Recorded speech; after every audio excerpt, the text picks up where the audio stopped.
So today கிளாஸ்ல இந்த அலகு 1 பொருளியல் அறிமுகத்தினுடைய பாஸ் பேப்பர் அனாலிசிஸ் தான் நம்ம பார்க்க போறோம்.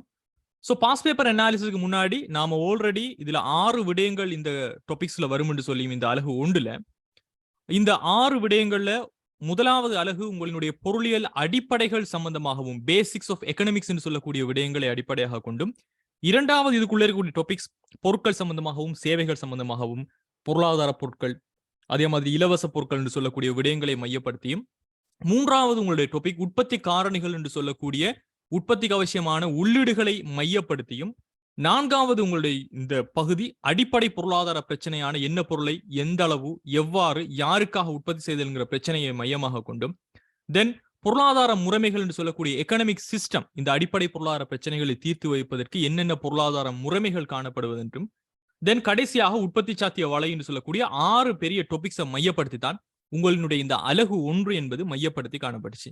இந்த 6 விடயங்களை தான் கிட்டத்தட்ட ஒரு 6 மந்த் தான் நம்ம பார்த்து முடிச்சிருந்தோம். ஸோ அதற்கு பிறகு நம்ம பாஸ் பேப்பர் அனாலிசிஸ் ஆரம்பத்தில் பண்ணும் போதே ஃபர்ஸ்ட் கிளாஸ்லயே உங்கள்கிட்ட என்ன எதிர்பார்க்கப்படுது இந்த அலகு 1ல, அந்த அலகு 1ல எது எது முக்கியமான விஷயம், என்னென்ன விடயங்கள் இங்க கீவேர்டாக இருக்குன்னு சொல்லக்கூடிய எல்லா விஷயங்களையும் நான் உங்களுக்கு சொல்லியிருந்தேன். ரைட், இது எல்லாருக்குமே ஹோப்ஃபுல்லி கிளியரா இருக்கும் நான் நம்புறேன்.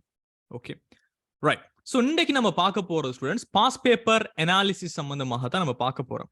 இந்த பாஸ் பேப்பர் அனாலிசிஸ்ல நாம கடந்த வருடங்களினுடைய 2021 தொடக்கம் 20, 19, 18, 17, 16, 15, 14, 13, 12 சொல்லக்கூடிய அவ்வளவு பாஸ் பேப்பர்ஸும் டிஸ்கஸ் பண்ணப்படும். அது இந்த ஒரு கிளாஸ்லயும் டிஸ்கஸ் பண்ணப்படாது. அதனுடைய தொடக்கமாகத்தான் இன்றைய கிளாஸஸ் வந்து இருக்க போகிறது. இன்றைய கிளாஸினுடைய நோக்கமாக நாம 2021ல கடைசியாக நடந்த எக்கனாமிக்ஸ் பேப்பர், லாஸ்ட் பெட்சுக்கு நடந்த கடைசியாக நடந்த எக்கனாமிக்ஸ் பேப்பரினுடைய அனாலிசிஸ் என்ன மாதிரியான கொஸ்டின்ஸ் வந்திருக்குது, அந்த கொஸ்டின்ஸுக்கு நாம படிச்ச விஷயங்கள் கரெக்டா இருக்குதா, நாம படிச்ச நோட்ஸும் ஏற்கனவே பாஸ் பேப்பர்ல ஸ்கீம்ல வந்திருக்கக்கூடிய நோட்ஸும் ஒத்து போகுதா, நம்ம எந்த அளவுக்கு சரியான பாதையில வாரம் என்று சொல்லக்கூடிய விஷயங்கள், அதே மாதிரி நீங்க படிச்ச விஷயங்கள் நான் உங்களுக்கு வீட்டுக்கு போஸ்ட்ல அனுப்பி வச்சிருந்த நோட்ஸ் எல்லாமே, ஸோ அந்த நோட்ஸ் எல்லாம் எடுத்து எல்லாமே சரியா விளங்கி இருக்குதான்னு சொல்லி நீங்களும் கொஸ்டினுக்கு என்னோட சேர்ந்து ஆன்சர் பண்ணித்தான் நாம இந்த விஷயங்களை நம்ம பார்க்க போறோம். So before that guys, give me a second. Right.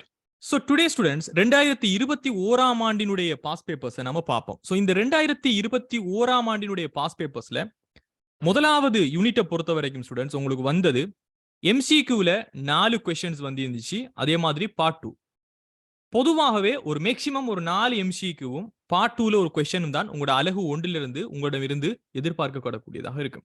So இதன் அடிப்படையில எம்சிக்யூல வந்து இருக்கக்கூடிய முதலாவது கொஸ்டினை நம்ம பார்ப்போம். ஸோ இந்த முதலாவது கொஸ்டினை பாருங்க ஸ்டூடெண்ட், இது கடைசியாக நடந்த 2021 ஆண்டு பெட்சுக்கான விஷயம். இதுல பாத்தீங்கன்னா முதலாவது கொஸ்டினை பாருங்க, பொருளியல் தொடர்பில் மிக முழுமையான சுருக்கமான வரைவு இலக்கணமாவது. ஸோ எக்கனாமிக் சம்பந்தமாக மிகவும் ஒரு முழுமையாகவும் கம்ப்ளீட்டாகவும் இருக்கணும், ரொம்ப ரொம்ப சுருக்கமாகவும் சொல்லக்கூடிய ஒரு வரைவு இலக்கணம் என்ன அப்படின்னு சொல்லிட்டு பொருளியல் என்பது அப்படின்னு சொல்லிட்டு நமக்கு 5 ஆப்ஷன்ஸை தந்துட்டு பொருளியலுக்கு சரியான ஒரு டெபினிஷன் நமக்கு கேட்கிறாங்க.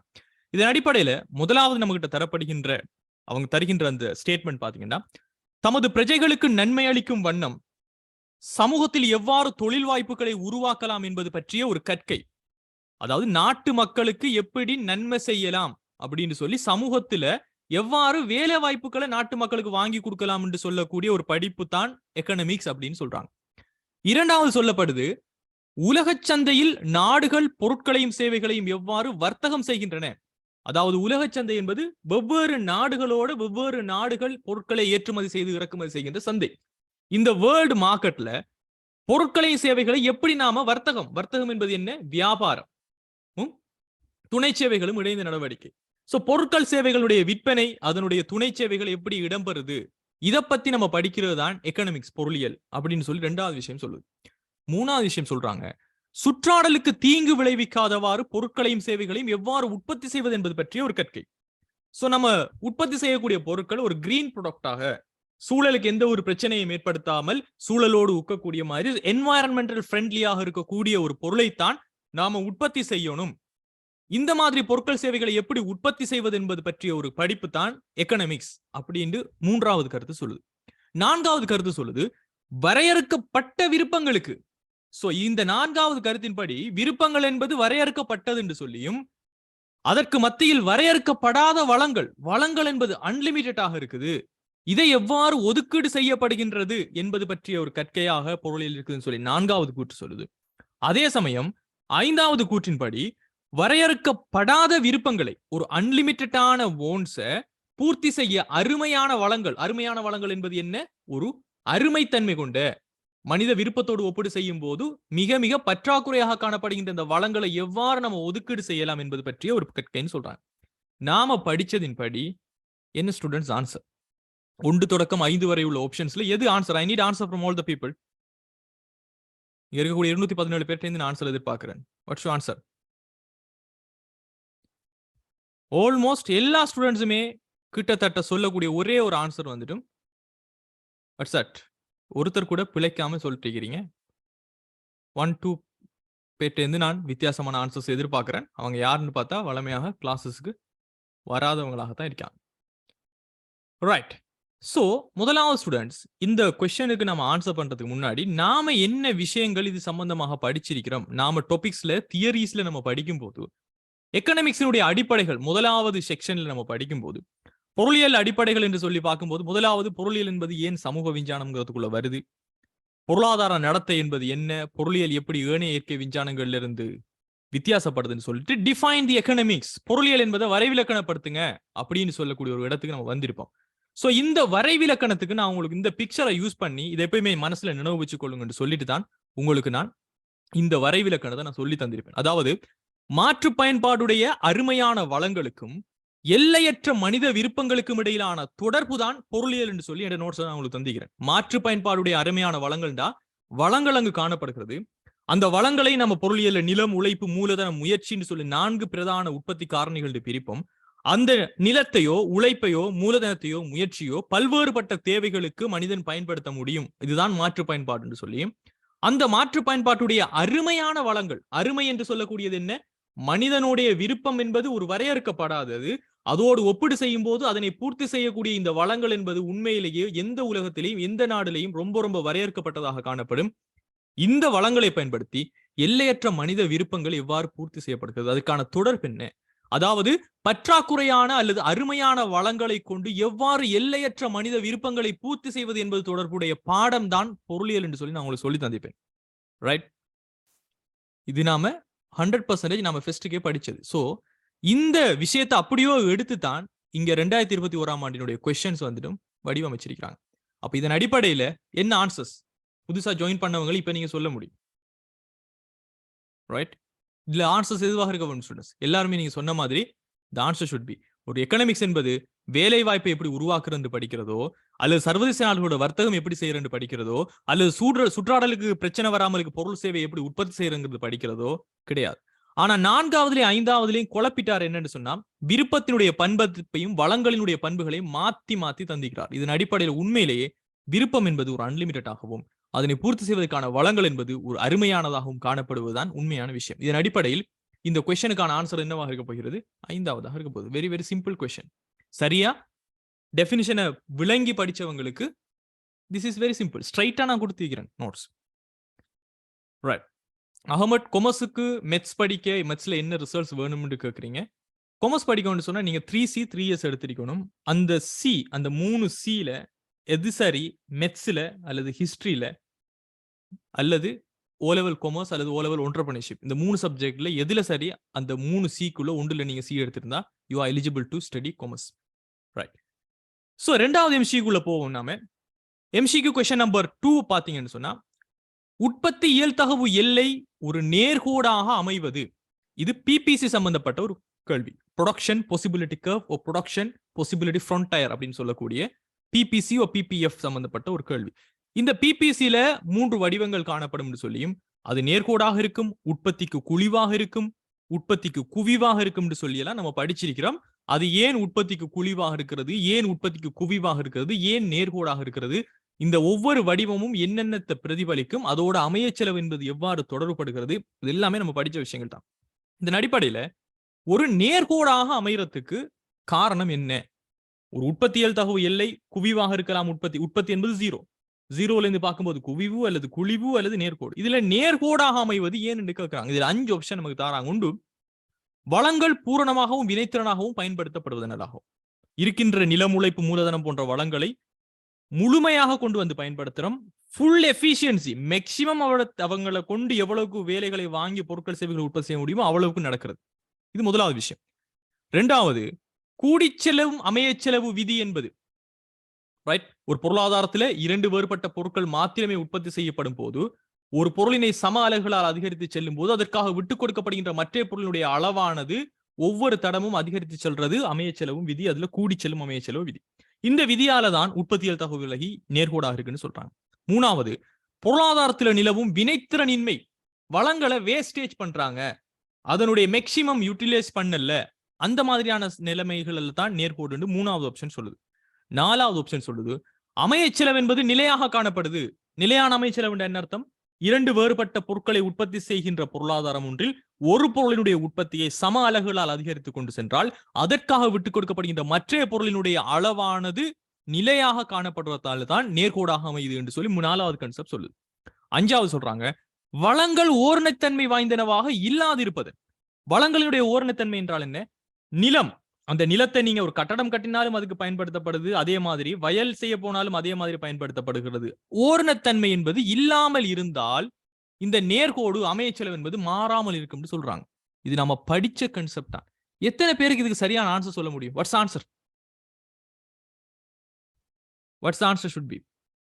ஹேஷாந்த், டேமியன், தஸ்னா, ரைசா, ஹஸ்மத், ஷர்மிளா, ஜெய்னப், ஜுல்ஃபிகார், அன்ஷாஃப் எல்லாமே 4வது ஆன்சர்ஸ். நஃபீஸ், ரியாஜ், சல்மா ரிசான், மதுஷா, மரியம் எல்லாமே 4வது ஆன்சர் சொல்றீங்க. சபீனா ஃபர்ஸ்ட் ஒன் ஆன்சரா சொல்றீங்க. சபீனா, நீங்க ஃபர்ஸ்ட்ல இருந்து வீடியோ பார்க்கணுமா? தென் ராசியா, பிரிந்தா, மஃபாசா, ஜீவந்தினி, சாஜிதா, மன்சூர், ஹப்சா, கிட்டத்தட்ட மெஜாரிட்டி இங்க 4வது ஆன்சர்லையும் ஜஹ்ரா 1வது ஆன்சர் சொல்றாங்க. மெஜாரிட்டி பீப்புள் 2வது ஆன்சர் ஷாம் சொல்றாரு. மற்றவங்க எல்லாருமே கிட்டத்தட்ட 4வது ஆன்சர் சொல்றாங்க. ரைட். இதை நம்ம படிக்கிறதுக்கு முன்னாடி ஸ்டூடெண்ட்ஸ், இது நம்ம எந்த செக்ஷன்ல நம்ம படிச்சிருப்போம்னு சொன்னா, இந்த 1வது யூனிட்ல இருக்கக்கூடிய உற்பத்தி சாத்திய வலை என்று சொல்லக்கூடிய ப்ரொடக்ஷன் பாசிபிலிட்டி கர்வ், இந்த 6வது செக்ஷன்ல தான் நம்ம படிச்சிருப்போம். இதுல உற்பத்தி சாத்திய வலையின்டா என்ன, உற்பத்தியினுடைய சாத்தியமான பிரதேசம் எது, உற்பத்தியினுடைய சாத்தியமற்ற பிரதேசம் எது, உற்பத்தி சாத்திய வலையினுடைய எடுகோள்கள் என்னன்னு படிச்சுட்டு, பொருளாதாரம் ஒன்றுல உற்பத்தியினுடைய இயலளவு வலையை என்னென்ன விடயங்கள் தீர்மானிக்கும் சொல்லிட்டு அதுக்கு அடுத்த செக்ஷன்ல தான் நம்ம படிச்சிருப்போம் உற்பத்தி சாத்திய வலையினுடைய வடிவங்கள் சொல்லி. இந்த வடிவத்தில தான் 3 விதமான வடிவங்கள் காணப்படும் சொல்லியும். மாறா அமையச்செலவு நேர்கோட்டு வடிவத்துக்கான காரணம் மாறா அமையச்செலவுன்னு சொல்லி சுருக்கமாக நான் உங்களுக்கு பிராக்கெட்ல தந்திருப்பேன். மாறா அமையச்செலவு கொண்ட ஒரு பொருளாதாரம் 2 பொருட்களை உற்பத்தி செய்கின்ற போது மாறா அமையச்செலவு கொண்ட அந்த பொருளாதாரமாக இருந்துச்சுன்னா அதனுடைய பிபிசி நேர்கோட்டு வடிவமாக இருக்கும் சொல்லியும், அதிகரித்து செல்லக்கூடிய ஒரு அமையச்செலவு இருந்துச்சுன்னு சொன்னால் உற்பத்திக்கு குழிவான வடிவம் அல்லது மூலத்திற்கு குழிவான வடிவம் அல்லது வெளிநோக்கி குவிந்த ஒரு வடிவமாக இருக்கும் சொல்லியும், அதிகரிக்கும் அமையச்செலவுக்கான காரணம் சொல்லியும், உற்பத்திக்கு குவிவான வடிவம் அப்படின்னு சொல்லும் போது அது ஒரு குறைந்து செல்லும் அமையச்செலவுன்னு சொல்லி நம்ம படிச்சிருந்தோம். சோ இதுதான் நம்ம படிச்ச கான்செப்ட். சோ நேர்கோட்டு வடிவம், உற்பத்திக்கு குழிவானது, உற்பத்திக்கு குவிவானது, இந்த வடிவங்கள்ல நேர்கோட்டு வடிவம் தான் நமக்கு வந்து இருக்கிற கொஸ்டின். இந்த நேர்கோட்டு வடிவத்தை பத்தி நான் உங்களுக்கு இன்ட்ரோடக்ஷன் பண்ணிருப்பேன். சிம்பிள் ஸ்டூடெண்ட்ஸ், இத நேர்கோட்டு வடிவான அல்லது நிலையான அமையச்செலவுடைய அல்லது ஏகபரிமாண உற்பத்தி சாத்திய வலை என்று படிச்சுட்டு இது சொல்ற விஷயம் என்னன்னு சொன்னா, உற்பத்தி சாத்திய வலை ஒன்றில் ஒரு பொருளினுடைய உற்பத்தியை சம அலகுகளால் நம்ம அதிகரித்து செல்லும் போது அதற்காக இழக்கப்படுகின்ற மற்ற பொருளுடைய உற்பத்தியினுடைய அளவானது அல்லது அதனை எல்ஏஜ் அமையச்செலவுன்னு சொன்னால் அது எப்பயுமே மாற மாட்டுச்சு. ஸோ அதாவது எக்ஸ் அச்சில் நீங்க ஒரு பொருள் 2 பொருள் 3 பொருள் 4 பொருள் நீ அதிகரிச்சுட்டே போனீங்கன்னா y அச்சில் அதுக்காக விட்டு கொடுக்கப்படுவது 2 அலகுகள் சொன்னால் எல்லா இடங்கள்லையும் அதே 2 அலகுகள் தான் நீங்க விட்டு கொடுத்துட்டு வாரீங்க. அதே மாதிரி இந்த மாறா அமையச்செலவுடைய உற்பத்தி சாத்திய வலை என்பது தோன்றுவதற்கான காரணங்கள்ல 2 பிரதான காரணங்கள் சொல்லியிருப்பேன். ஒன்று, வளங்கள் பூரண பதிலீட்டு தன்மையை கொண்டிருக்கும். நீங்க நிலத்தையோ உழைப்பையோ மூலதனத்தையோ முயற்சியையோ எக்ஸ் பொருளுக்கு எப்படி பயன்படுத்துறீங்களோ அதே மாதிரி தான் இன்னொரு y பொருளுக்கும் அது பயன்படுத்தப்படும். உதாரணத்துக்கு நீங்க ஆடைகளை உற்பத்தி செய்யக்கூடிய ஒரு கம்பெனியாக இருந்தால் அந்த ஆடைகளுக்காக நீங்க பயன்படுத்தப்படுகின்ற உழைப்பு, நிலம், மூலதனம், முயற்சி எப்படி பயன்படுத்தப்படுதோ வினைத்திறனாக, அதே மாதிரி ஒரு ஆயுதங்களை உற்பத்தி செய்யக்கூடிய ஒரு நிலைமைக்கு நீங்க மாறினீங்கன்றாலும் பயன்படுத்தப்படும். இப்படியான ஒரு பூரண பதிலீடு 100% சப்ஸ்டிடியூட். இதுக்கு எப்படி இருந்துச்சோ அதே மாதிரி இன்னொரு பொருளுக்கு நீங்க பயன்படுத்தக்கூடிய மாதிரியான ஒரு சிறப்புத்தன்மை வாய்ந்த வளங்கள் இருந்தாலும், அதே மாதிரி வெவ்வேறு பொருட்களினுடைய உற்பத்தியிலும் ஒரே வகையான தொழில்நுட்பம், ஒரே டெக்னாலஜி தான் 2 பொருளையும் பயன்படுத்துறீங்க. அதுக்கு எப்படி அந்த டெக்னாலஜியை பயன்படுத்துறீங்களே அதே மாதிரியான டெக்னாலஜியை நீங்க பயன்படுத்துனீங்கன்னு சொன்னால், இங்கு மாறா அமைய செலவுடைய உற்பத்தி சாத்திய வளையி ஒன்று உங்களுக்கு தோன்றும்னு சொல்லி இதை நம்ம ரொம்ப ரொம்ப டீப்பா நம்ம படிச்சிருந்தோம் நம்ம பார்க்கும்போது.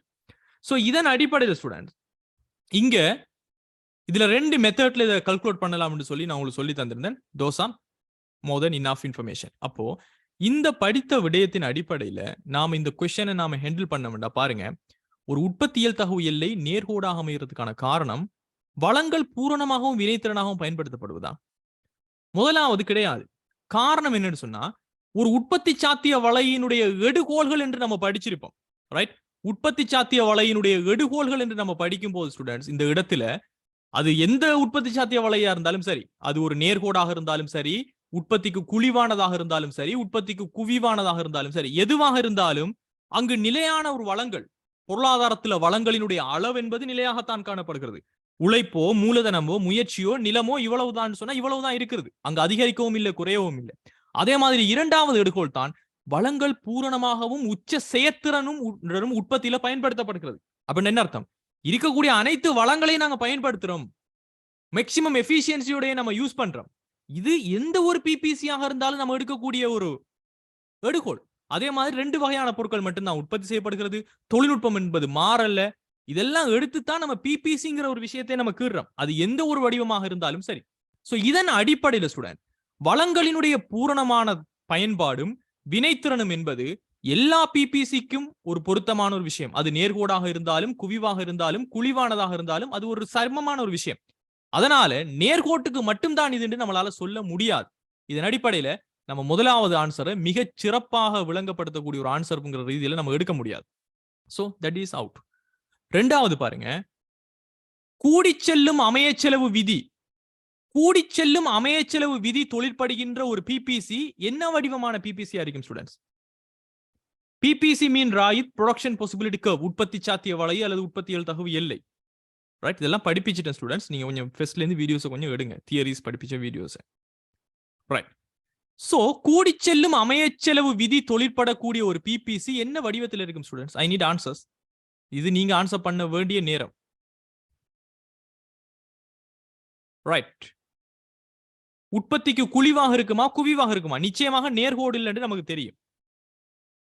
என்னன்னு படிச்சுக்கிறேன் நம்ம இப்ப வடிவத்துல. நான் இப்ப டிஸ்கஸ் பண்ணின டைமே என்ன சொல்லியிருந்தேன்? உற்பத்தி சாத்திய வலையினுடைய வடிவங்கள்ல ஒரு மாறா அமையச்செலவு கொண்ட ஒரு உற்பத்தி சாத்திய வலையாக இருந்தால் நேர்கோட்டு வடிவத்தையும், அதிகரித்து செல்லும் அமையச்செலவாக இருந்தால் உற்பத்திக்கு குழிவும், குறைந்து செல்லுகின்ற அமையச்செலவாக இருந்தால் உற்பத்திக்கு குவிவானதாகவும் இருக்கும். அப்போ அதிகரித்து செல்லும் அமையச்செலவு என்பது என்னவாக இருக்கும்? உற்பத்தி புள்ளியிலிருந்து பார்க்கும்போது குழிவாகவும், வெளியாலிருந்து பார்க்கும்போது ஒரு குவிவாகவும் இருக்க போகிறது. இந்த இரண்டாவது தான் அதிகரித்து செல்லும் அமையச்செலவு விதி. இதுக்கான காரணங்களை நம்ம படிச்சுக்கிறோம். என்னத்துக்காக இந்த பிபிசி ஏன் அதிகரித்து செல்லுது இதையும் நம்ம படிச்சுக்கிறோம். இதுதான் நடைமுறை உலகத்துல காணப்படுகின்ற விடயங்கள். அதே மாதிரி ஒரு பொருளுக்கு பயன்படுத்தக்கூடிய வளங்கள் அப்படியோ மற்ற பொருளுக்கு நம்மளால பயன்படுத்த முடியாது. மாற்று பயன்பாட்டு தன்மை, பூரண மாற்று பயன்பாடு என்பதை நம்ம எதிர்பார்க்க முடியாது. 2 பொருட்களுக்குமே வெவ்வேறான டெக்னாலஜிஸை பயன்படுத்துவோம். அதே மாதிரி ஒரு பண்டத்தை பயன்படுத்தும் போது ரொம்ப ரொம்ப நெருக்கமாகவும் அதோடு தொடர்புபட்ட ஒரு காரணி இன்னொன்று பொருளுக்கான உற்பத்தியில் அது வந்துட்டும் இருக்க மாட்டேன்னு சொல்லி நடைமுறையில் இருக்கக்கூடிய பிரச்சனைகளை நம்ம விளங்கப்படுத்துவதற்கு இந்த அதிகரித்து செல்லும் அமையச்செலவு கொண்ட உற்பத்திக்கு குழிவான அல்லது வெளியிலிருந்து பார்க்கும்போது குவிவான ஒரு பிபிசி தான் நம்ம யூஸ் பண்ணணும்னு நம்ம படிச்சுக்கிறோம். அப்ப இதன் அடிப்படையில இரண்டாவது விஷயம், கூடி செல்லும் அமையச்செலவு விதி என்பது தொழிற்பட்டால் அது உற்பத்திக்கு குழிவாக இருக்கும். அப்போ நேர்கோட்டை பத்தி இங்க நம்ம பேச முடியாது. சோ இரண்டாவது ஆன்சரும் அவுட். மூன்றாவது பாத்தீங்கன்னா, பொருளாதாரத்துல நிலவும் வினைத்திறனின்மை. பொருளாதாரத்துல வினைத்திறனின்மை என்ன அர்த்தம்? வளங்கள் வீணடிக்கப்படுகிறது, அந்த வளங்கள் அதற்கு பொருத்தமான வேலை வாய்ப்புகள் இல்லாமல் இருக்குதுன்னு அர்த்தம். சோ இதுக்கும் உற்பத்தியல் தகவலை நேர்கோடாக அமைகிறதா, குவிவாக அமைகிறதா, குழிவாக அமைகிறதுக்கும் சம்பந்தம் கிடையாது. ரைட்? அதனுடைய வடிவம் என்பது அதனுடைய அமையச்செலவை பொறுத்து வரப்போகிற ஒரு விஷயம். அதே சமயம் நான்காவது பாத்தீங்கன்னா, அமையச்செலவு நிலையானதாக காணப்படுவதனால இதை சொல்லலாமா சொல்லல ஸ்டூடெண்ட்ஸ்? நான்காவது நஸ்ரான் கிராஃப் எல்லாம் நம்ம தியரி கிளாஸஸ்ல படிச்சிட்டோம் நஸ்ரான், ரைட்? இப்போ நம்ம எக்ஸ்பிளைன் பண்ண போனா it's a waste of time. Please take the videos and watch it. So அமையச்செலவு நிலையானதாக காணப்படுது. எஸ், அமையச்செலவு நிலையாக காணப்படுறதால தான் இது ஒரு நேர்கோடாக இருக்குதுன்னு நம்ம படிச்சுக்கிறோம். அதே மாதிரி 5வது பாத்தீங்கன்னா, வளங்கள் ஓரணத்தன்மை வாய்ந்தனவாக இல்லாது இருப்பதனால, வளங்கள் ஓரணத்தன்மை வாய்ந்தனவாக இல்லாது இருந்தால் அது என்ன வடிவமான ஒரு பிபிசியா வரும் ஸ்டூடெண்ட்ஸ்? இப்ப நம்ம பார்த்த பாயிண்ட், ஒரு வளத்தை இன்னொரு வளத்துக்கு முழுமையாக பயன்படுத்தலாம் என்றால் அது ஓரணத்தன்மை வாய்ந்தது. அப்படி இல்லை என்று சொன்னால் அது ஓரணத்தன்மை வாய்ந்தது அல்ல. வளங்கள் ஓரணத்தன்மை வாய்ந்தனவாக இருந்தால்தான் உற்பத்தியல் தகவு எல்லை ஒரு மாறா அமையச்செலவு கொண்டதாக வரும். ஆனால் வளங்கள் ஓரணத்தன்மை வாய்ந்தனவாக இல்லாமல் இருந்தால் அது என்ன செய்யும்? அதிகரித்து செல்லும் அமையச்செலவுக்குள்ள தான் வரும். இதெல்லாம் நம்ம படிச்சிருக்கிறோம் ஸ்டூடெண்ட்ஸ். அதே மாதிரி உங்களுக்கு என்னுடைய நான் இன்ட்ரடக்ஷன்லேயே நான் உங்களுக்கு சொல்லி தந்திருந்தேன். நிறைய பேர் இது கிராஃப்ல காட்டுங்கன்னு சொல்றீங்க. சோ இதனுடைய கிராஃப்ல நான் காட்டிக்கிறேன். இது வந்து ஒரு நேர்கோடான ஒரு அமையச்செலவு எப்படி இருக்கும் என்பது, ஒரு நேர்கோடான அமையச்செலவு கொண்ட ஒரு பிபிசி எப்படி இருக்கும் என்பது. அதே மாதிரி நாம இங்க அதிகரித்து செல்லும் பிபிசி என்பதை நம்ம கீறும்போது இதை நம்ம எப்படி நம்ம வடிவத்தை கீறுவோம்னு சொல்லி எல்லாம் மிக தெளிவாக நான் எல்லா விஷயங்களையும் உங்களுக்கு படிப்பிச்சிருப்பேன் ஸ்டூடெண்ட்ஸ். கொஞ்சம் அந்த விஷயங்களை கொஞ்சம் பார்த்துக்கோங்க, ரைட்? சோ இப்ப நம்ம திரும்ப கிராஃப் எல்லாம் கீறிட்டு இருக்க முடியாது. எல்லாமே நான் உங்களுக்கு கீறி படிப்பிச்சிருக்கிறேன். இதுதான் அதிகரித்து செல்லும் அமையச்செலவு. உற்பத்தி புள்ளியில இருந்து பார்த்தா இது குழி வரைக்கும், வெளியால இருந்து பாத்தீங்கன்னா குவிவாக இருக்கக்கூடியதாக இருக்கும். இது எப்படி கணிக்கிறேன் என்பதை பத்தி எல்லாம் நான் சொல்லிக்கிறேன். அதே மாதிரி தான் உற்பத்திக்கு குவிவான வடிவம் அப்படின்னு சொல்லி பார்க்கும்போது தான் குவிவான வடிவம் என்பது இந்த மாதிரியான வடிவத்துல காணப்படும். சோ இதுவும் 2 விடயங்களை நம்ம வழங்கப்படுத்தலாம். Method 1, right? இந்த மாதிரி இதுதான் உற்பத்திக்கு குவிவானதாக இருக்கக்கூடிய வடிவம் என்பது. சோ இதெல்லாம் என்ன ஏதுன்னு சொல்லி தியரிஸ் எல்லாம் நம்ம அலசி ஆராய்ஞ்சி ரொம்பவே டீப்பா நம்ம பார்த்துட்டோம். So this is our pass paper class, right? So இதன் அடிப்படையில எது ஆன்சர் இப்ப சொல்லுங்க பாப்போம். I need a correct answer from all the people now. Yes Abdullah, இது 2021 நடந்த A level MCQ question. So இதன் அடிப்படையில் எது கரெக்ட் ஆன்சர்ஸ்? அமையச்செலவு நிலையானதாக காணப்படுவதன் காரணமாக, அதாவது 2 பொருட்களை மாத்திரம் உற்பத்தி செய்யப்படுகின்ற ஒரு பொருளாதாரத்தில் குறித்த ஒரு பொருளினுடைய உற்பத்தியினை சம அலகுகளால் அதிகரித்து செல்லும் போது அதற்காக விட்டுக் கொடுக்கப்படுகின்ற மற்ற பொருளினுடைய உற்பத்தியினுடைய அளவானது மாறாமல் காணப்படுவதுதான் அமையச்செலவு, ரைட்? இங்க டெக்னாலஜி என்று சொல்றது என்னன்னு சொல்லி டேமியன் கேட்கிறாங்க. தொழில்நுட்பம் என்பது ஒவ்வொரு பொருளையும் நீங்க உற்பத்தி செய்யற ஒரு தொழில்நுட்பம். உதாரணத்துக்கு சில தொழில்நுட்பங்கள் என்று சொல்லும்போது சில பொருட்களை உற்பத்தி செய்யறதுக்கு நீங்க ஊழியம் சம்பந்தப்பட்ட உழைப்பை நீங்க ஒரு தொழில்நுட்பமா பயன்படுத்துவீங்க, அல்லது மெஷினரிஸை யூஸ் பண்ணுவீங்க, ரோபோஸை யூஸ் பண்ணுவீங்க. சோ அதே தொழில்நுட்பம் தான் இன்னொரு பொருளுக்கும் உற்பத்தி செய்யப்படுகிறது தான் நீங்க டெக்னாலஜி என்று சொல்ற விஷயம். So 4th one is the correct answer. So இந்த क्वेश्चनக்கு ஆன்சர் நிறைய பேர் மெஜாரிட்டி ஆனவங்க சொன்ன மாதிரி 4வது தான் இங்க சரியான ஒரு ஆன்சராக நம்ம பார்க்கிறோம், ரைட்? சோ இதன் அடிப்படையில் MCQ क्वेश्चन நம்பர் 3க்கு நம்ம போவோம். 3வது क्वेश्चனை நம்ம பார்ப்போம். இந்த 3வது क्वेश्चனை பாருங்க. பின்வருவனவற்றுள் எது தாராள சந்தை பொருளாதாரம் ஒன்றினுடைய அடிப்படை பண்புன்னு கேட்கிறாங்க. நாம் இதை பத்தி படிச்சிருக்கிறோம். சந்தை பண்புகள் ஒரு பொருளாதார முறைமை என்று சொல்லக்கூடிய விஷயத்துல பொருளாதார முறைமையில 3 அடிப்படையான பொருளாதார முறைமைகள் இருக்குன்னு சொல்லியும், அதுல சந்தை பொருளாதாரம் அல்லது சுதந்திர சந்தை பொருளாதாரம் அல்லது தாராள சந்தை பொருளாதாரம் விஷயத்தை பத்தியும் அதனுடைய பண்புகள் பத்தி நம்ம படிச்சிக்கிறோம். இதன் அடிப்படையில் 5 ஆப்ஷன்ஸ் நமக்கு முன்வைக்கப்படுகிறது இந்த தாராள சந்தை பொருளாதாரத்தை பத்தி. அதுல அடிப்படை பண்பாக எது இருக்கும் எங்களுக்கு சொல்லுங்கிறதா நம்ம கிட்ட கேட்கக்கூடிய கொஸ்டின்.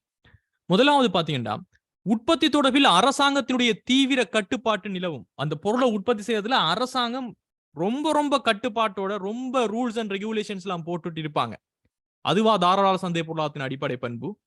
அல்லது ஏற்றுமதிகளை விட கூடிய இறக்குமதிகள் காணப்படும். அந்த பொருளாதாரத்துல ஏற்றுமதி செய்யறதை விட பொருளை வெளிநாட்டிலிருந்து இறக்குமதி செய்யறது கூடுதலாக இருக்கும். இதுவா தாராள சந்தை பொருளாதாரம்?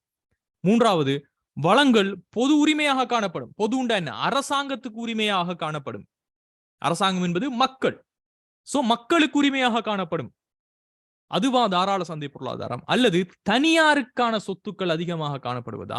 அல்லது அரசாங்கத்தால நிர்ணயிக்கப்பட்ட விலைகளும் அரசாங்கம் எவ்வளவு எந்த வேலைக்கு கொடுக்கணும்னு சொல்லக்கூடிய சம்பளங்களும் நிலவுவதா ஒரு அடிப்படை பண்பு? நாம் இதை பத்தி நிறைய நம்ம படிச்சிருக்கிறோம். சோ சல்மான் क्वेश्चन ஒன்று கேட்டீங்க sir, which is easy commerce, Tamil medium English medium? அது உங்களை பொறுத்த மாதிரி. It's up to you. உங்களால இங்கிலீஷ்ல ஹேண்டில் பண்ண முடியும்னா just go for English medium. தமிழால ஹேண்டில் பண்ண முடியும்னா தமிழ். Knowledge is same. இங்கிலீஷோ தமிழோ, knowledge is something different from the language. So எது ஆன்சர்? அயானா 3வது ஆன்சர் சொல்றாங்க. மற்றும்படி Fourth one is the majority's answers. நாலாவது ஆன்சர் தான் மெஜாரிட்டியான ஆக்கள்கிட்ட இருந்து வரக்கூடியது. மற்றபடி அஃப்ரோஸ் வந்து ரெண்டாவது, ஏற்றுமதிகளை விட இறக்குமதிகள் காணப்படுவதுன்னு சொல்றாங்க. முஹாரிஃப் மூணாவது ஆன்சர், வளங்கள் பொது உரிமை. So let's check out our syllabus. Right, நிறைய பேர் கொஞ்சம் திரும்ப நீங்க படிக்கணும் ஸ்டூடெண்ட்ஸ். படிக்கிற வீதம் காணாங்கிறது தான் உங்களோட ஆன்சர்ஸ்ல பார்க்கக்கூடியதாக இருக்குது. பிகாஸ் அவ்வளவுக்கு நான் தெளிவாக உங்களுக்கு படிப்பிச்சுக்கிறேன். இது நம்ம எங்க படிச்சுக்கிறோம்? பொருளாதார முறைமைகள் என்று சொல்லக்கூடிய எக்கனாமிக் சிஸ்டத்துல நம்ம படிச்சிருக்கிறோம். இதுல பொருளாதார முறைமைண்டா என்னென்று படிச்சுட்டு, பொருளாதார காணத்துல நிறுவன தொகுதிகள் என்னென்று படிச்சுட்டு, what are the types of economic system, பொருளாதார அமைப்புகளுடைய வகைகள் நம்ம படிச்ச டைம்ல தான் ஒவ்வொரு பொருளாதார அமைப்புகளும் என்ன, அவங்களுக்கான பண்புகள் என்ன, அதை எப்படி வகைப்படுத்துறங்கிறது எல்லாமே படிச்சிருந்தோம். சோ இங்க பல்வேறு பொருளாதார அமைப்புகள் காணப்படுவதற்கான காரணங்கள் படிச்சுட்டு, பொருளாதார அமைப்புகளை வகைப்படுத்த காணப்படுகின்ற நியதிகள் என்னென்ன நியதிகளின் அடிப்படையில நாம பொருளாதாரங்களை வகைப்படுத்துறோம். அதே மாதிரி ஒரு பொருளாதார முறைமையினுடைய பொதுவான வகைப்படுத்தல்ங்கிறது கீழே தான் நம்ம படிச்சிருப்போம். மார்க்கெட் எக்கனமி, இதைத்தான் சந்தை பொருளாதாரம், முதலாளித்துவ பொருளாதாரம், சுதந்திர சந்தை பொருளாதாரம், விலை பொருளாதாரம், தனியார் முயற்சி பொருளாதாரம், தாராள சந்தை பொருளாதாரம் நம்ம சொல்லலாம். அதே மாதிரி கட்டளை பொருளாதாரத்தான் மத்திய திட்டமிடல் பொருளாதாரம், சோசியலிச பொருளாதாரம், சம உடைமை பொருளாதாரம், சமதர்ம பொருளாதாரம் என்று சொல்லியும், மிக்ஸ்ட் எக்கனமின்னு சொல்லக்கூடியதான் கலப்பு பொருளாதாரம் என்று சொல்லி நம்ம படிச்சுக்கிறோம். படிச்சுட்டு தான் இந்த சந்தை பொருளாதாரம் ஒவ்வொன்றுக்கும் நம்ம பண்புகள் தனித்தனியாக நம்ம படிச்சோம். இதுல முக்கியமாக சந்தை பொருளாதாரம் என்னன்னு பார்த்துட்டு, சந்தை பொருளாதாரத்தினுடைய பண்புகள் என்று சொல்லி 11 பண்புகளை நான் உங்களுக்கு அடையாளப்படுத்தியிருந்தேன். ரைட், இந்த 11 பண்புகள்ல தான் முதலாவதே நாம படிச்சது என்ன, தனியார் சொத்துரிமை அல்லது தனியார் சொத்துடைமை காணப்படும் படிச்சதுதான் நம்ம முதலாவது படிச்ச பண்பே. அப்ப அந்த பண்பே நீங்க இல்லன்னு ஆன்சர் சொல்றீங்களே நிறைய பேரு, நாட் நிறைய பேர், ஒரு 20% ஸ்டூடெண்ட்ஸ். இப்ப பாருங்க, தனியார் சொத்துடைமை அல்லது தனியார் சொத்துரிமை காணப்படுவதுதான் ஒரு தாராள சந்தை பொருளாதாரத்தினுடைய பண்புகள்ல முதலாவது பண்பு நம்ம படிச்சது. அதே பண்பை போட்டு தான் உங்கள்கிட்ட கொஸ்டினும் கேட்கப்படுது. பாருங்க, ஒரு தாராள சந்தை பொருளாதாரம் அடிப்படை பண்பு, அதுல முதலாவது பண்பு தனியார் சொத்துக்கள் என்பது என்ன, தனியார் சொத்துரிமையை தான் தனியார் சொத்துக்கள் சொல்றாங்க. அப்ப ஏன் பிள்ளை ஆன்சர் பண்றீங்க? நீங்க படிக்கிற விதம், நோட்ஸோட நீங்க ரிலேஷன்ஷிப்பா இருக்கிற விதம் வந்து ரொம்ப ரொம்ப குறைவாயிருக்குது. ஒரு 20% ஸ்டூடெண்ட்ஸ் தான் சொல்றேன். 80% students they are good, correct answer சொல்லியிருந்தீங்க. ரைட், சோ பாருங்க, தனியாரினுடைய சொத்துரிமை என்பதை பத்தி நம்ம படிச்சிருந்தோம். ரைட், தனியாரினுடைய சொத்துரிமை முதலாவது பண்பு சொல்லியும் என்னது, பெரும்பாலான சொத்துக்கள் தனியாருக்கு உடைமையாக காணப்படும். இதை பத்திய நோட்ஸ் எல்லாம் விரிவான தந்திருந்தேன். தனியார் சொத்துரிமை அல்லது சொத்துரிமை என்பது காணப்படும் தனியாருக்கு. அதே மாதிரி தனியார் தான் முயற்சியாண்மையில ஈடுபடுவாங்க. தெரிவு சுதந்திரம் என்பது அவங்களுக்கு காணப்படும். போட்டி சந்தைன்னு சொல்லக்கூடிய கம்படிஷன் ரொம்ப அதிகமா இருக்கும். விலை பொறிமுறை, பிரைஸ் மெக்கானிசம் என்று சொல்லக்கூடிய ஒரு பொறிமுறை காணப்படும் அடிப்படை பொருளாதார பிரச்சனைகளை தீர்ப்பதற்கு. சுதந்திரமான ஒரு முயற்சியாண்மை அங்கு காணப்படும்.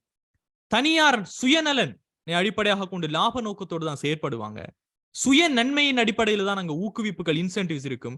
நுகர்வோனுக்கு எந்த பொருள் வாங்கணும்னு சொல்லக்கூடிய நுகர்வோன் தான் ஒரு அரசன் போல ட்ரீட் பண்ணக்கூடிய நுகர்வோன் இறைமை காணப்படும். அரசாங்கம் ரொம்ப ரொம்ப ரொம்ப குறைவான பட்சத்துல ஒரு வரையறுக்கப்பட்ட அரசாங்கத்தினுடைய தலையீடு தான் காணப்படும் சொல்லியும், பன்முகப்படுத்தப்பட்ட தீர்மானங்கள் மேற்கொள்ளப்படும் நம்ம படிச்சிருந்தோம். இதுதான் நாம படிக்கும் போது சந்தை பொருளாதாரம் என்று சொல்லக்கூடிய ஒரு பொருளாதாரத்தினுடைய பண்புகளாக நம்ம படிச்ச விஷயம்.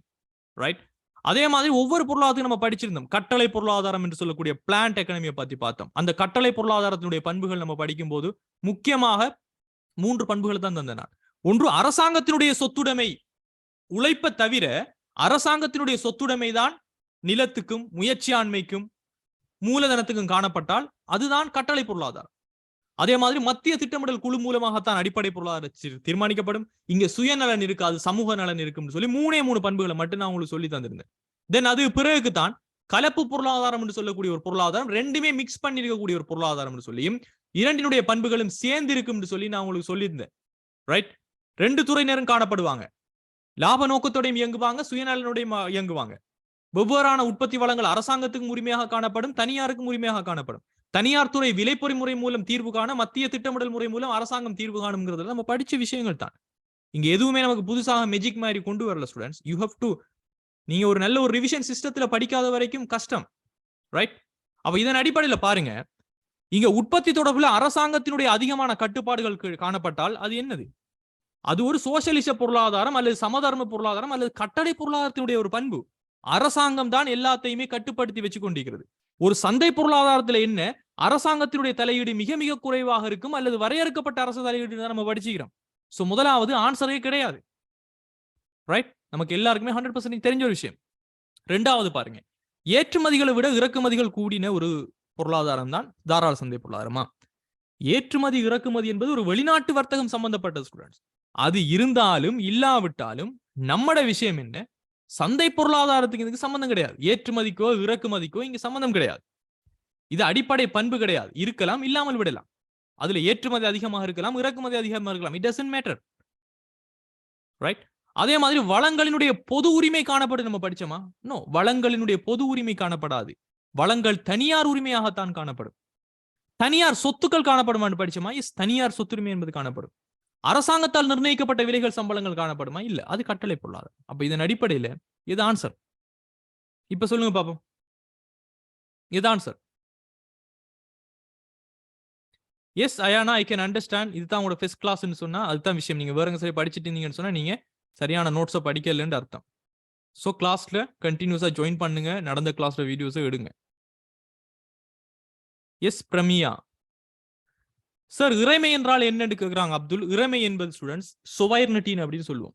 அதாவது இலங்கை நாட்டினுடைய இறைமைண்டா இலங்கை நாடு யாருக்குமே அடிபணியாமல், யாருக்கு நாம ஒரு காலனித்துவவாதிகளாக நம்ம இருக்காமலுக்கு, சைனாவோ இந்தியாவோ நம்மளை கட்டுப்படுத்தாமலுக்கு நாம சுதந்திரமா இருக்கோம், நம்மட நாடு நாம கெத்தா இருக்கோம்னா நமக்கு இறைமை இருக்கின்ற அர்த்தம்.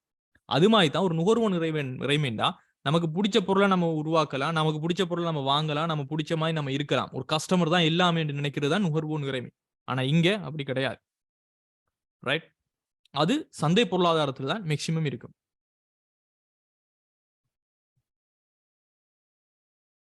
Right.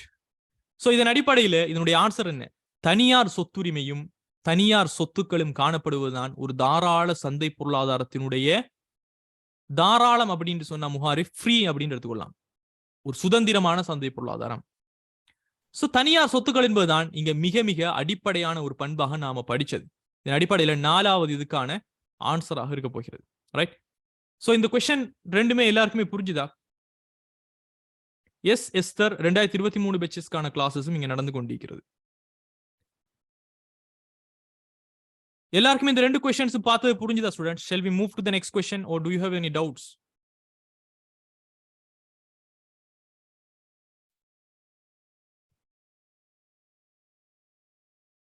Right? Okay. Hopefully all of you understood. So let's move to the question number 4. நான்காவது क्वेश्चन உங்களுக்கு இந்த 2021ஆம் ஆண்டு பேப்பர்ல வந்தத பாப்போம். இதுல பாருங்க, தொழிற்பிரிப்பினால் ஏற்படும் நன்மை அல்லாததுன்னு கேக்குறாங்க. சோ முதலாவது நம்ம தொழிற்பிரிப்பை பத்தி நம்ம படிச்சிருக்கிறோம்டா. எஸ், நிறைய டைம் நாம சொல்லியிருக்கிறோம், நான் உங்களுக்கு படிப்பிக்கும் போதும் சொல்லிக்கிறேன். தொழிற்பிரிப்பு என்பது என்ன? சிம்பிளா ஒரு வேலையை பல பகுதிகளாக நம்ம பிரிச்சு நாம செஞ்சிட்டு இருந்தோம்டா அதுதான் தொழிலை பிரிச்சு செய்யறன்ற அர்த்தம். இந்த தொழிலை பிரிச்சு நம்ம செஞ்சு ஆரம்பிச்சோம்டா, உதாரணத்துக்கு ஒரு ஆடை தொழிற்சாலையை எடுத்து ஒரு ஷர்ட்டை நீங்க உற்பத்தி செய்ய போறீங்கன்னா, துணியை எடுத்துட்டு வாரவங்க வேற, துணியை வெட்டுறவங்க வேற, துணிக்கான பொத்தான்ஸை கட்டுறவங்க வேற, அதை பேக்கெட் பண்றவங்க வேற, இப்படி எல்லாம் ஒவ்வொருத்தரும் ஒவ்வொரு வேலையை, அந்த ஒரு வேலையை பல பகுதிகளாக பிரிச்சு செய்யறதுதான் தொழிற்பிரிப்பு. இப்படி செஞ்சா என்ன நடக்கும்னா, அதே வேலையிலேயே நீங்க தொடர்ந்து ஈடுபட்டு போற டைம் உங்களோட ஸ்பீட், உங்களோட ப்ரொடக்டிவிட்டி, உங்களோட எஃபிஷியன்சி, இந்த வினைத்திறன், உங்களோட வேகம், அதை எப்படி குயிக்கா செய்யலாம்னு சொல்லக்கூடிய ஒரு அறிவு, நாலேஜ், ஸ்பெஷலைசேஷன் எல்லாமே உங்களுக்கு வரும். ரைட். அதே மாதிரி அதே விஷயத்தை செஞ்சுட்டு போக இது எப்படி ஒரு வித்தியாசமா நம்ம செய்யலாம், இந்த வேலையை குயிக்கா எப்படி முடிக்கலாம், ஒரு புத்தாக்கத்தோட இனோவேஷனோட எப்படி கிரியேட்டிவிட்டியை நம்ம முடிக்கலாம், கூடிய பல பல ஐடியாக்கள் உங்களுக்கு வரும். ரைட். அதே மாதிரி ஒரு பொருளை நீங்க ஃபர்ஸ்ட் டைம் உற்பத்தி செய்யக்கல ஒரு 5 நிமிஷம் உங்களுக்கு எடுத்தது, நீங்க அதை செஞ்சு பழகி இப்ப வெறும் 2 நிமிடத்திலேயே நீங்க அதை உற்பத்தி செய்யறீங்கன்னு சொன்னா, உங்களை போல ஆயிரக்கணக்கான பேரினுடைய நேரங்கள் அந்த 2 நிமிடங்கள் சேகரிக்கப்படும் போது நிறுவனத்துக்கு ஒரு பெரிய செலவு ஒன்று குறையும். செலவு குறைஞ்சா உற்பத்திக்கான செலவு குறையும், உற்பத்திக்கான செலவு குறைஞ்சா விலையை குறைச்சு அவங்களால விற்க முடியும். இப்படி பல நன்மைகளை கொண்ட விடயம் தான் இந்த தொழிற்பிரிப்புன்னு சொல்லக்கூடிய விஷயம். இதை பத்தி நம்ம படிச்சுக்கிறோம். சோ முதலாவது क्वेश्चन, தொழிற்பிரிப்பினால ஏற்படக்கூடிய ஒரு நன்மை இல்லாதது என்ன? அப்போ 5 விடயங்கள் தந்திருந்தா அதுல நன்மை அல்லாதது எதுன்னு சொல்லி நம்ம கிட்ட கேட்டிருந்தால் 5 விடயங்கள்ல 4 விடயங்கள் என்னவாக இருக்க போகிறது? நன்மையாக இருக்க போகிறது. ஒரே ஒரு விடயம் மட்டும்தான் அப்ப நன்மை இல்லாம இருக்க போகிறது. முதலாவது பாருங்க, தொழிற்படையினுடைய நெகிழும் தன்மை என்பது அதிகரிக்கிறது. பிளெக்சிபிலிட்டி. பிளெக்சிபிலிட்டி ஸ்டூடெண்ட்ஸ், நான் உங்கள்கிட்ட ஒரு கொஸ்டின் கேட்கிறேன். நீங்க ஒரு வேலைக்கு போறீங்க. ஃபர்ஸ்ட் டைம் அந்த வேலைக்கு போகும்போது எப்படியான ஒரு சூழ்நிலையோட போவீங்க? ரொம்ப ஃப்ரீயா, ஹாப்பியா, ரைட்? ஒரு ஸ்ட்ரெஸ்ஸும் இல்லாமலுக்கு என்ன நடக்க போதோ, ஏது நடக்க போதோ, யாரு நமக்கு வேலை தர போறாங்க, நமக்கு வரக்கூடிய மேனேஜர் எப்படி இருக்க போறாரு, யார குரூப்புக்கு நம்ம போறோம், எவ்வளவு ஸ்ட்ரெஸ். ஃபர்ஸ்ட் டைம் நீட்டா ட்ரெஸ் பண்ணிக்கிறோமா, தேர் ஆர் லாட் ஆஃப் பயத்தோட தான் நீங்க போவீங்க. ஆனா அதே வேலையை ஃபர்ஸ்ட் டைம் செய்யும்போது ஒரு 6 மாசத்துக்கு ஒரு 6 மந்த்துக்கு அந்த வேலையை பிடிச்சிக்கிற வரைக்கும், அது அவங்ககிட்ட கேட்டு இவங்ககிட்ட கேட்டு நம்ம படிச்சு கொள்ற வரைக்கும் ரொம்ப டென்ஷனோட இருப்போம்.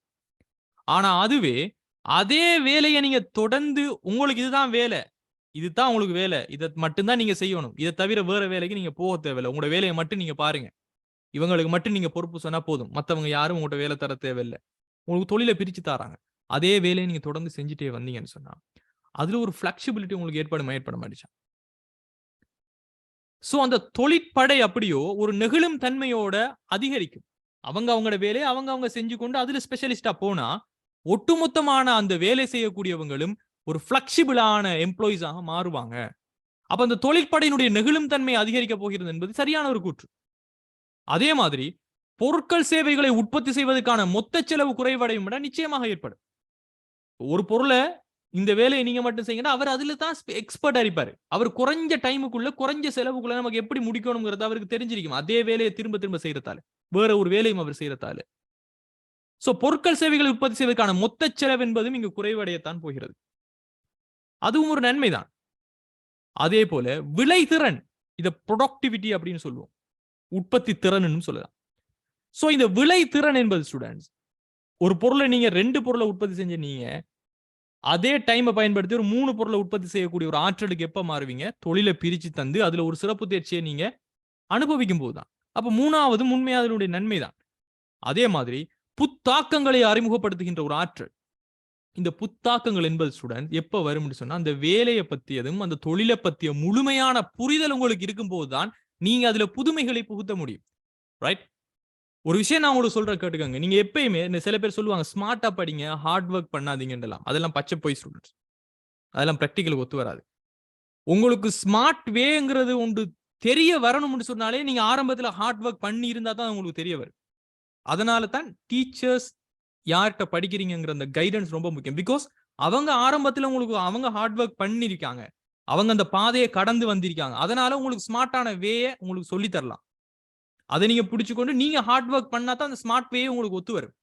சோ நீங்க ஸ்மார்ட்டா ஒர்க் பண்றீங்கன்னா ஹார்ட் ஒர்க் பண்ணி இருந்தா தான் எப்படி ஸ்மார்ட்டா ஒர்க் பண்றங்கிற அந்த பக்குவமே உங்களுக்கு வரும்.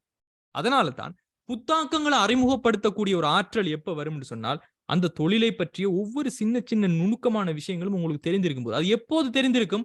அதே தொழிலை நீங்க தொடர்ந்து செய்யும்போது. எப்ப நீங்க தொடர்ந்து அதே தொழிலை செய்வீங்க? உங்களுக்கு ஒரு வேலையை பிரிச்சு தரும்போது. அப்போ புத்தாக்கங்களை அறிமுகப்படுத்துகின்ற ஆற்றல் என்பது நிச்சயமாக தொழில் பிரிப்பினால் ஏற்படக்கூடிய ஒரு நன்மை.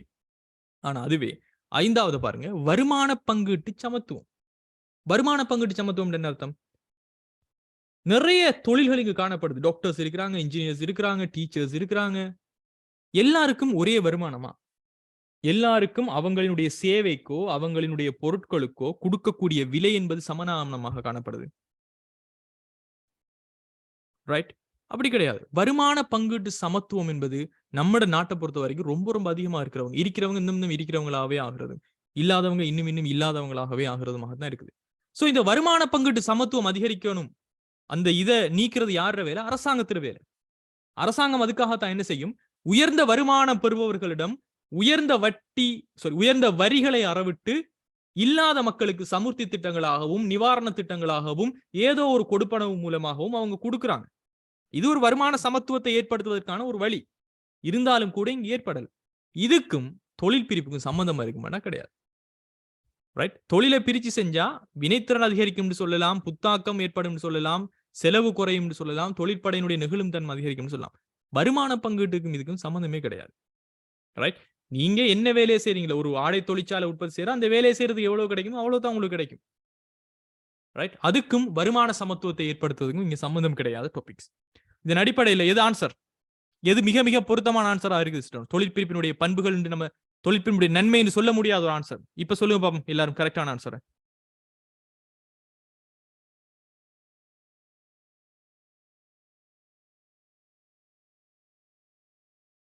ரைட்.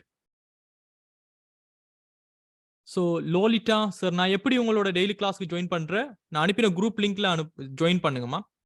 அதுல இருந்தீங்கன்னு சொன்னா உங்களுக்கு இண்டிவிஜுவலாவே அட்மின் வந்து உங்களுக்கு குரூப் லிங்க்ஸ் எல்லாம் அனுப்பி வைப்பாங்க.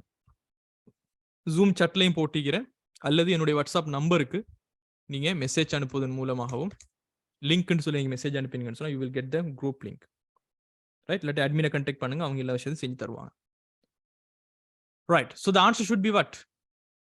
ஐந்தாவதாக இருக்க போகிறது. ஸோ வருமான பங்கீட்டு சமத்துவம் என்பதுதான் அதிகரிக்கிறது என்பது தொழிற்பிரிப்பினுடைய நன்மை இல்லை. முகமது அஹ்ஷான் எப்படி ஓல்ட் வீடியோஸை எடுத்துக்கொள்றது, இதெல்லாம் அட்மின்ட்ட கொஞ்சம் கண்டெக்ட் பண்ணுங்க. கிளாஸ் முடிஞ்ச உடனே she will tell the ways. Right. இதன் அடிப்படையில் ஐந்தாவது வந்துட்டும் நான்காவதுக்கான ஆன்சர் ஆகிக்க போகுது. ரைட். ஸோ இதுக்கு பிறகு நம்ம பார்க்க போறது தான் ஸ்டூடெண்ட்ஸ் பார்ட் 2 கொஸ்டின்ஸ் நம்ம பார்க்க போறோம். ஸோ பார்ட் 2 கொஸ்டின்ஸை பார்த்தீங்கன்னா இதுல ஒரு 5 மார்க்ஸ், 5 வினாக்கள், மொத்தம் 10 மார்க்ஸுக்கு வரக்கூடிய ஒரு கொஸ்டின்ஸாக உங்களுக்கு வந்திருக்கு. Right. we have to check the marks, but question நம்ம பார்ப்போம். இப்பகுதியில இருந்து ஆக குறைந்தது 2 வினாக்களை தெரிவு செய்யுங்கன்னு சொல்லி ஆனா பகுதி வரும். அதுல முதலாவது உங்களுடைய முதலாவது அலகிலிருந்து வரப்போகிறதா இருக்குது. இதுல பாருங்க, முதலாவது கொஸ்டின், ஓர் உற்பத்தி காரணியாக நிலம் என்பதனுடைய 2 பொருளியற் பண்புகளை குறிப்பிடுங்க. ஒரு உற்பத்தி காரணியாக நிலம் என்பதன் 2 பொருளியற் பண்புகளை குறிப்பிடுங்க அப்படின்னு சொல்லி கேட்கிறாங்க. ரைட். சோ இது சம்பந்தமா நம்ம படிச்சிருக்கிறோமா? எஸ், நிச்சயமாக. நம்ம எதையுமே நம்ம விட்டு போகல. ஸ்கிரீன் ஷேர் பண்ணி தான் இருக்குது ஆகாஷ். ஸ்கிரீன் எல்லாருக்குமே ஷேர் பண்ணி தான் இருக்குது. If you are not seeing the screen, I will share it again. Right, I have shared again.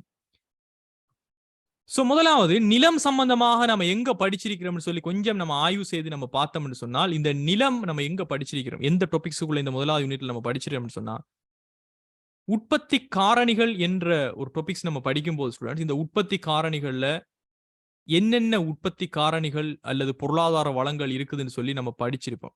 இதுல என்னென்ன விடயங்கள் நம்ம சொல்லுவோம்னு படிச்சுட்டு, இதுல உற்பத்தி வளங்களினுடைய வகைகள் என்று சொல்லக்கூடிய ஒரு டாபிக்கை நம்ம படிச்சிருந்தோம். இதுல தான் 4 வளங்களை நம்ம உற்பத்தி வளங்களாக, பொருளாதார வளங்களாக கருதுவோம். இதுல நிலம் என்பதும், உழைப்பு என்பதும், அதே மாதிரி மூலதனம் என்று சொல்லக்கூடியதும், முயற்சியாண்மை என்று சொல்லக்கூடியதும், ஒரு நிலம், உழைப்பு, மூலதன முயற்சி, இந்த 4 விடயங்களுமே உற்பத்தி வளங்களாக இருக்கும்னு சொல்லி, இந்த நிலத்தை பத்தி நம்ம படிக்கும் போதுதான் இந்த நிலம் என்பது வெறும் நம்ம கண்ணுக்கு பார்க்கக்கூடிய தரை தோற்றம் மட்டும் இல்லாமலுக்கு இயற்கையால வழங்கப்படுவதும் வினைத்திறனுடைய உற்பத்திக்கு பயன்படுத்துவதற்கு முடியுமாக உள்ள இயற்கை வளங்களான நிலம் என்று சொல்லுவோம்.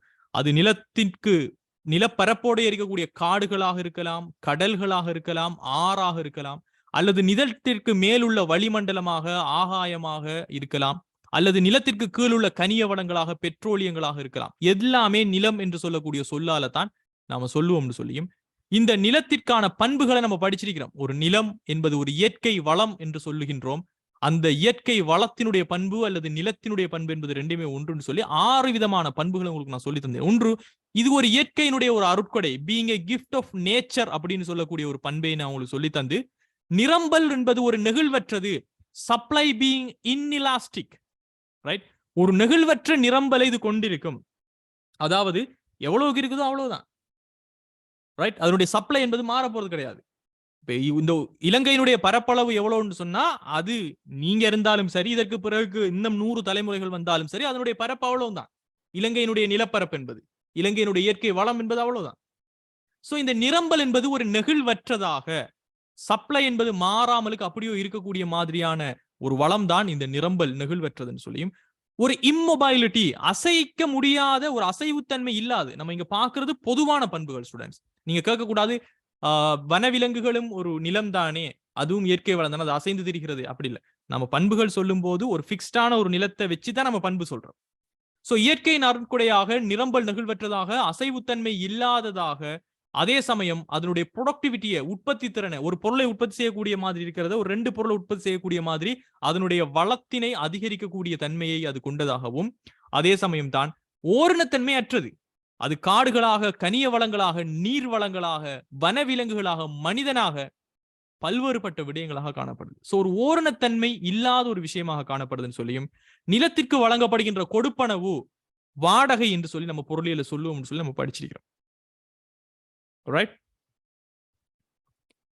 எஸ் லோலிட்டா, உற்பத்திக்கு பயன்படுத்தும் போது வாடகை அறவிடப்படும் என்பது இதான் பண்பா சார்ந்தா? எஸ், நிச்சயமாக நிலத்திற்கு வழங்கப்படுகின்ற கொடுப்பனவு என்பது வாடகையாகத்தான் இருப்பது.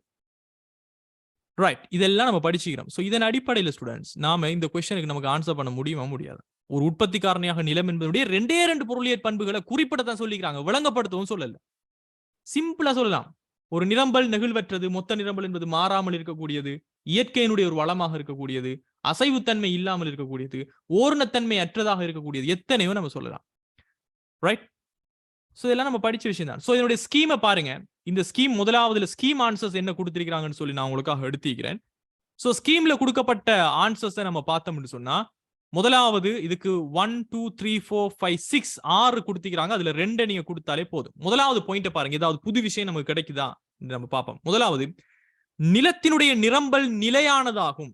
இதைத்தான் நம்ம நிரம்பல், நிலத்தினுடைய நிரம்பல் நெகிழ்வற்றதுன்னு பார்த்தோம். நெகிழ்வற்றதுன்னா மாற மாட்டேச்சு, அப்படியே இருக்கும், நாட் பிளெக்சிபிள். சோ நிலத்தினுடைய நிரம்பல் நிலையானதாகும். நிலத்திற்கு வழங்கப்படும் விலையின் ஒரு அதிகரிப்பு அதன் நிரம்பலில் அதிகரிப்பை ஏற்படுத்தாது. இப்ப உதாரணத்துக்கு நீங்க பாருங்க ஸ்டூடெண்ட்ஸ், உங்களுடைய தந்தை, உங்களுடைய தந்தையினுடைய தந்தை, அவரினுடைய தந்தை என்று சொல்லி ஒரு 4-5 தலைமுறைக்கு முன்னுள்ள உங்களுடைய வீட்டில் இருக்கக்கூடிய அந்த காணிக்கு எவ்வளவு விலை கொடுத்து அவங்க வாங்கினாங்கன்னு கேட்டு பாருங்க. 2000 ரூபாய், 3000 ரூபாய், 5000 ரூபாய் நான் கொடுத்துதான் இந்த நிலத்தை வாங்கினேன்னு சொல்றாங்க. அந்த நிலம் ஒரு 2 ஏக்கர் காணியாக இருக்குன்னு வைங்களேன்.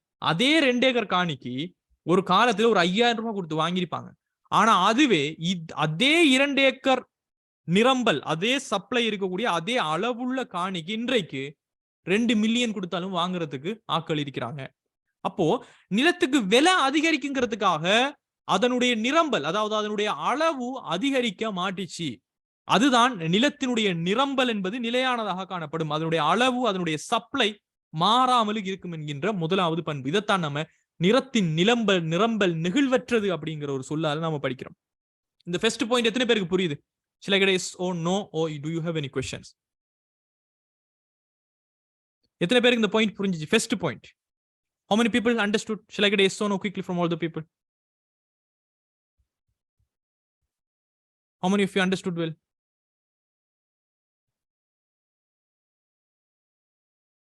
சோ நிலத்தினுடைய நிரம்பல் என்பது அதனுடைய அளவு, அதனுடைய சப்ளை என்பது மாற மாட்டுச்சு, ஈவன் அதுல விலை கூடினாலும் சரி.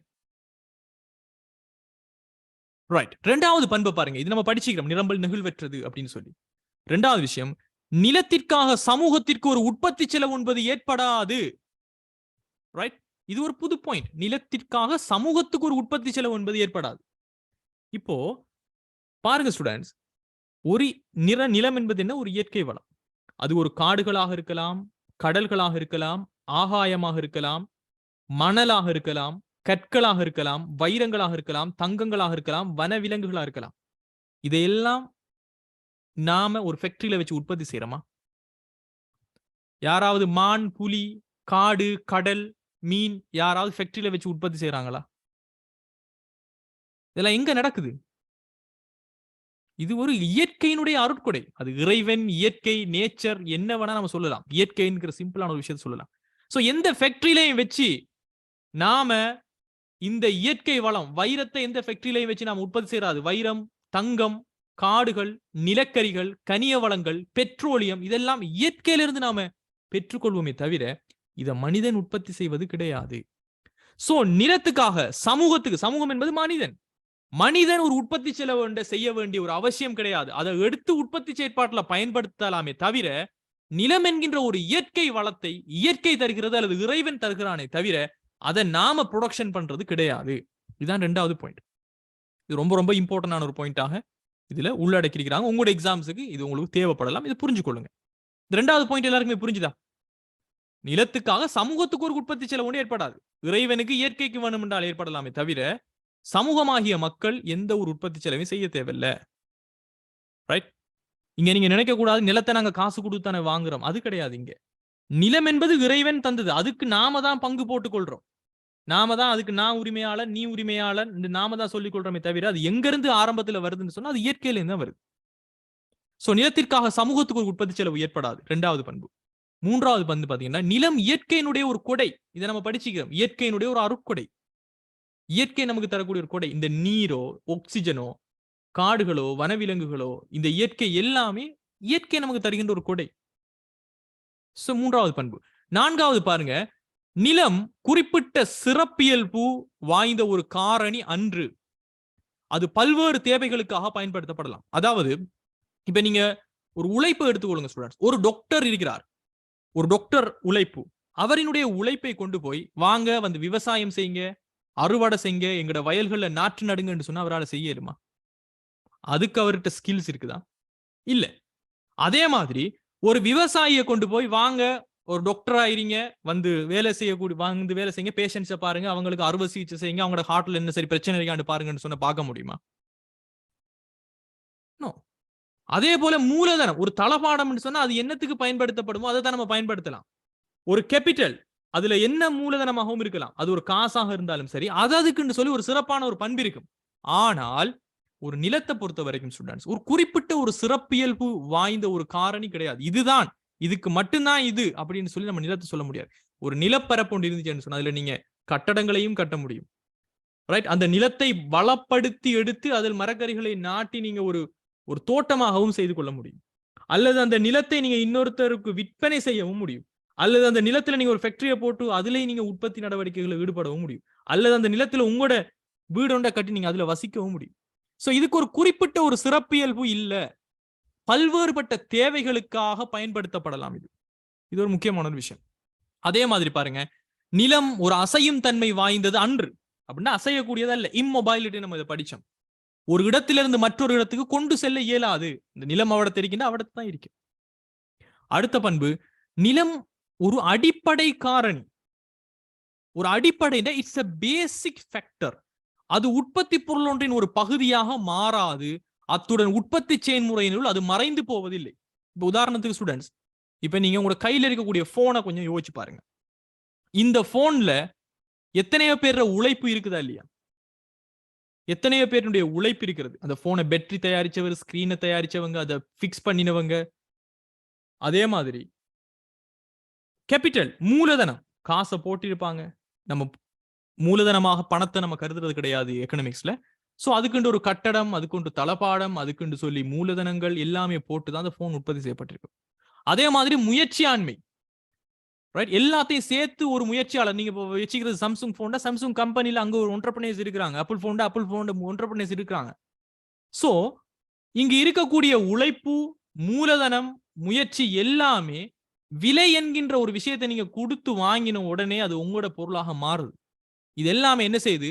அந்த பொருளோட மறைஞ்சு காணப்படுது. அந்த பொருள் அது மறைஞ்சு போகுது. உங்களால அந்த பொருளை பார்க்கும்போது அதனுடைய முயற்சியாளர்களினுடைய ரிஸ்க டேக் பண்ணதோ, அவங்க ரிஸ்க் மேனேஜ்மெண்ட் பண்ணதோ, அவங்களுடைய உழைப்போ, அவங்களுடைய மூலதனமும் உங்களுக்கு தெரிய போறது. அது அந்த பொருள் உற்பத்தி செஞ்சு மார்க்கெட்டுக்கு வந்தோன்னு அதுல விஷயம் முடியுது. சோ உற்பத்தி பொருளினுடைய ஒரு பகுதியாக மாறிவிடுகிறது இந்த உழைப்பு, மூலதனம் எல்லாமே. ஆனால் நிலம் என்பது அவ்வாறு கிடையாது. அது உற்பத்தி செயல்முறையினுள் மறைந்து போவது இல்லை. ரைட்? அந்த பொருளோட பொருளாக்கப்படுவது கிடையாது நிலம். நாம நிலத்தை பயன்படுத்துறோம். உழைப்போ, மூலதனமோ, முயற்சியோ அந்த பொருளோடு பொருளாக மாறித்தான் உங்களுக்கு வரப்போகிறது தவிர நிலம் என்பது செப்பரேட் அது அப்படியே தான் இருக்கும். அந்த நிலத்தை நீங்க இன்னொருத்தருக்கு வித்துடலாம். அந்த பொருளுக்காக போடப்பட்ட உழைப்பு, அந்த பொருளுக்காக போடப்பட்ட மூலதனம், அந்த பொருளுக்காக செலவழிக்கப்பட்ட முயற்சியாளரினுடைய நேரம் எல்லாமே அந்த பொருளோடு கரைந்து விட்டு தான் அது விலையாக மாறுமே தவிர நிலம் என்பது செப்பரேட்டா தான் இருக்கும். அதே நிலத்துல தான் நீங்க இன்னொரு பொருளை உற்பத்தி செய்ய போறீங்க, இன்னொரு பொருளை உற்பத்தி செய்யறீங்க. இன்னும் ஒரு 20 வருஷத்துக்கு பிறகு அதே நிலத்தை தான் நீங்க விற்க போறீங்க. சோ உற்பத்தி செயல்முறையான ப்ரொடக்ஷன் ப்ரோசஸ்ல இது அப்படியோ காணாமல் போய்விடாது. அதனால இது ஒரு அடிப்படை காரணின்னு சொல்றோம். இதுவும் ஒரு புதிய ஒரு விடயமாக ஒரு ஸ்கீம்ல தரப்பட்ட ஒரு விஷயமா நம்ம பார்க்கலாம். சோ இந்த 1 2 3 4 5 6 பண்புகளுமே எல்லாருக்குமே புரிஞ்சுதா? சோ ரஸ்வியா அட்மின் நம்பரை கேட்டிக்கிறாங்க.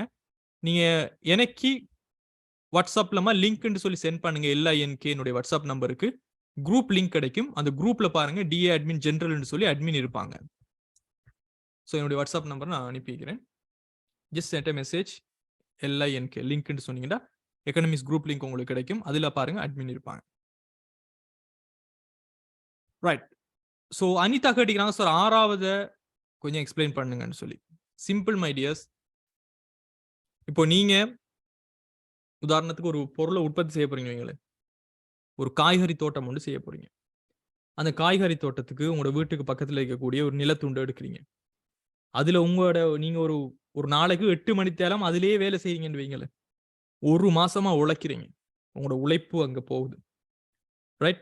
நீங்க அதுக்குன்னு சொல்லி அந்த காய்கறிகள் அமைச்சு கொள்றதுன்னு சொல்லி அந்த பூச்சாடிகளுக்கு வைக்கக்கூடிய பொட்ஸ் வாங்கிட்டு வாரீங்க. ஒரு 2 வருஷத்துக்கு மேல பாவிக்கலாம். ரைட்? அதே மாதிரி நிறைய விஷயங்கள மூலதனமா போடுறீங்க. சில மெஷினரீஸ கொண்டு வாரீங்க. அத கட் பண்றதுக்கு அந்த காய்கறிகள. ரைட்? பசலைகள வாங்கிட்டு வந்து மூலதனமா போடுறீங்க. அது உங்களோட மூலதனம். உழைப்பு மூலதனம். அதே மாரி இந்த உழைப்பு, மூலதனம், அந்த நிலம் எல்லாத்தையும் ஆர்கனைஸ் பண்ணி, அதுக்கு ஒரு டைம எடுத்து, இதுல ஒரு லாபத்த நம்ம உருவாக்கணும். இது ஒரு பிசினஸ் ஆக்கணும். சம்டைம் இதுல ரிஸ்க் இருக்குது.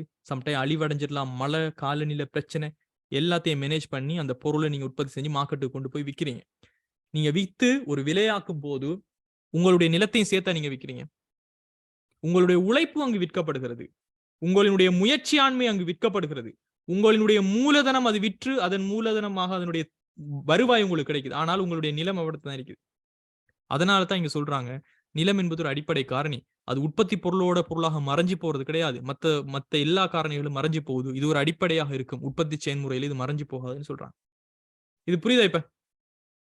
நஸ்ரான், அனிதா, 6வது எக்ஸ்பிளைன் பண்ண சொன்னீங்க நீங்க. ஷார்ட்டா வழினா ஆன்சர்ஸ் கிடைக்காதுன்னா, எஸ் ஷார்ட்டா தான் இங்க இருக்கிறது. This is very short my dear. Yes, வருவாய் என்பது வருமானம் ரிஃபாக். கரெக்ட். ரைட். இதுதான் இந்த முதலாவது கொஸ்டினுக்கு கேட்டிருந்த ஆன்சர். நாம நிறைய விஷயங்களை படிச்சிருந்தோம் ஸ்டூடெண்ட்ஸ். இதை நீங்க எழுதியிருந்தாலும் தேர் இஸ் நோ ப்ராப்ளம். இயற்கையினுடைய அருட்கொடை, நிரம்பல் நிகழ்வற்றது, அசைவுத்தன்மை இல்லாது, வினைத்திறனை உயர்த்த முடியும், ஓரணத்தன்மை அற்றது. இதுதான் பல்வேறுபட்ட தேவைகளுக்கு பயன்படுத்தலாம். நிலத்துக்கு வழங்கப்படும் கொடுப்பனவு, வாடகை. இதுல நீங்க எழுதியிருந்தாலும் எவ்ரிதிங் இஸ் ஃபைன். பட் ஒரு புதிய விடயம் ஒன்று வரக்கல, ஸ்கீம்ல இருக்கக்கூடிய ஆன்சர்ஸ் வந்துட்டு அடுத்த முறை பேப்பர்ல டெஸ்ட் பண்ண போறாங்கன்னு அர்த்தம். அப்ப என்ன செய்யணும்? இந்த முறை வந்த விஷயங்கள் நம்ம சரியா விளங்கி எடுத்துக்கிட்டா தான் அடுத்த முறை பேப்பர்ல இதே மாதிரி சாயல்ல கொஸ்டின் ஒன்று வரும்போது நம்மளால ஹேண்டில் பண்ண முடியுமா இருக்கு. ரைட்? சோ இந்த ஃபர்ஸ்ட் கொஸ்டின் எல்லாருக்குமே புரிஞ்சுதா? Shall I get yes no quickly? நம்ம அடுத்த இரண்டாவது கொஸ்டினுக்கு நம்ம மூவ் ஆகணும். Did you understand well? Shall I get yes quickly from all people?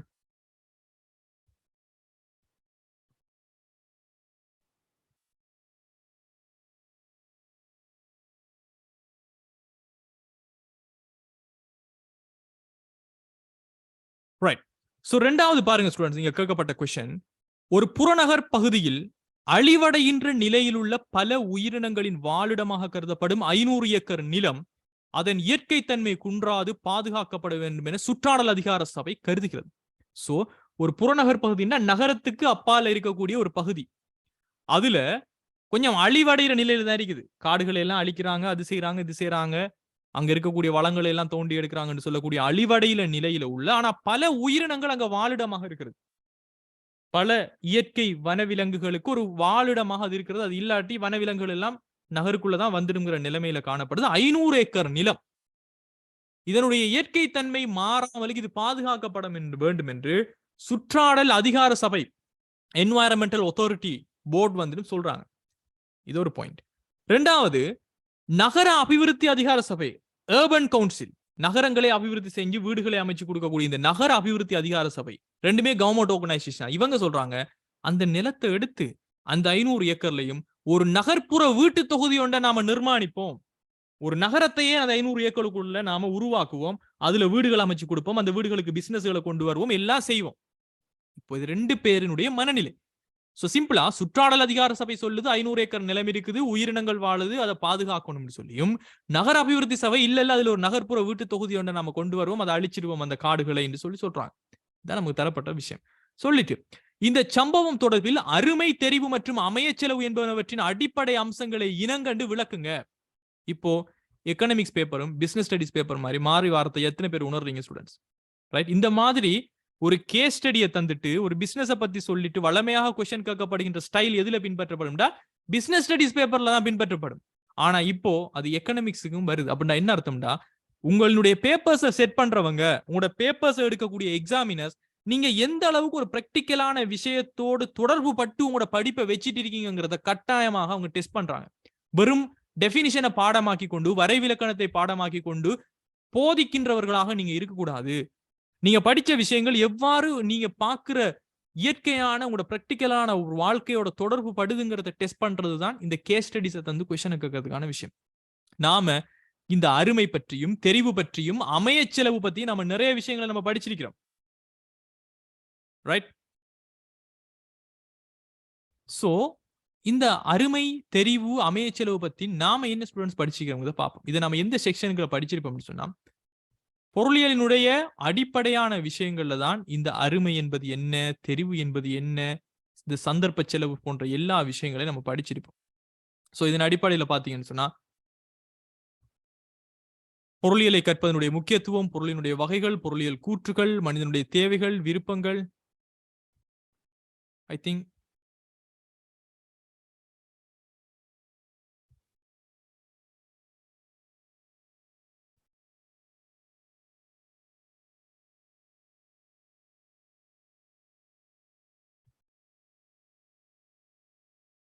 பொருட்கள், சேவைகள், வளங்களினுடைய வகைகள்,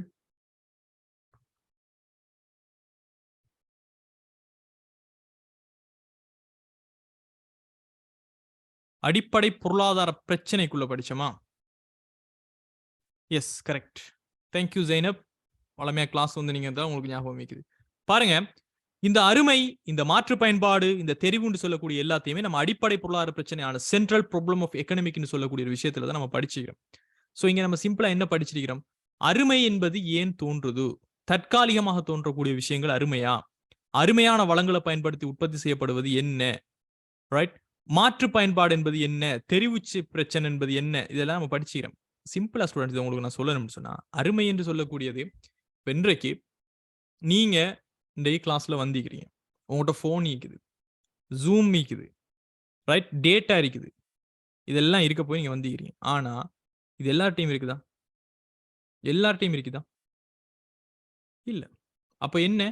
நீங்க வச்சுக்கிற போன், நீங்க யூஸ் பண்ணிக்கிற சாஃப்ட்வேர்ஸ், உங்கள்கிட்ட இருக்கக்கூடிய டேட்டா என்பது ஒரு அருமையான விஷயமா இல்லையா?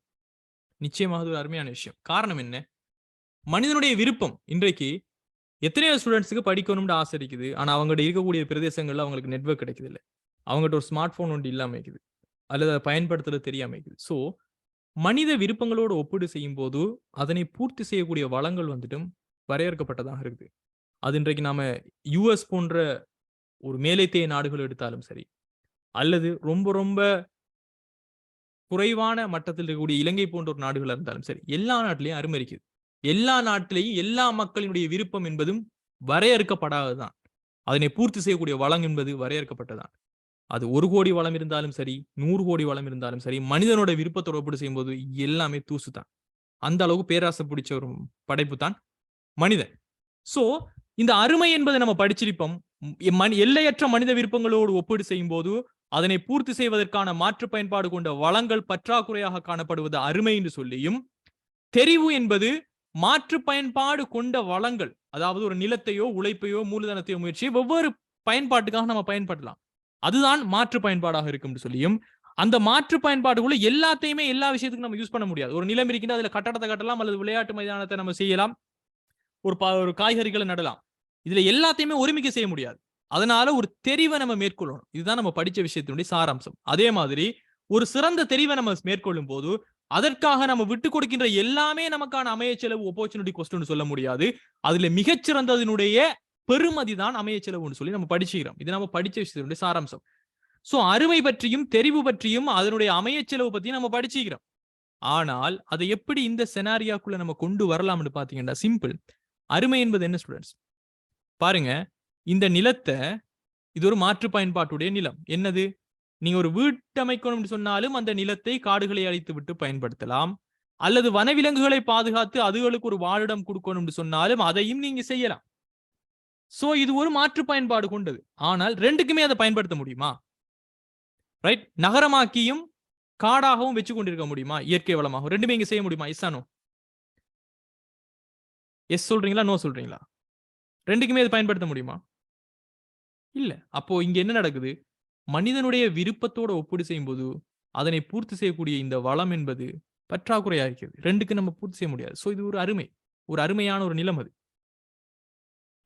அதிலேயே அருமைங்கிற ஒரு விஷயம் தெரிய வருது. அதே மாதிரி இப்ப தெரிவுங்கிறது இருக்குது. தெரிவு என்பது எப்ப வரும்? மாற்று பயன்பாடு இருக்குது. ஒன்று அரசாங்கம் முடிவு எடுக்கணும் நகர்ப்புறங்களுக்கு வீட்டு தொகுதியை செஞ்சு இல்லாதவங்களுக்கு வீடு கொடுக்கறதா, அல்லது இயற்கை வளங்களை பாதுகாக்கணும் அந்த வாழிடம் கொடுக்கணும் அந்த வனவிலங்குகளுக்குன்னு சொல்லி அவங்க தெரிவு செய்யணும். ரெண்டுல உண்டு.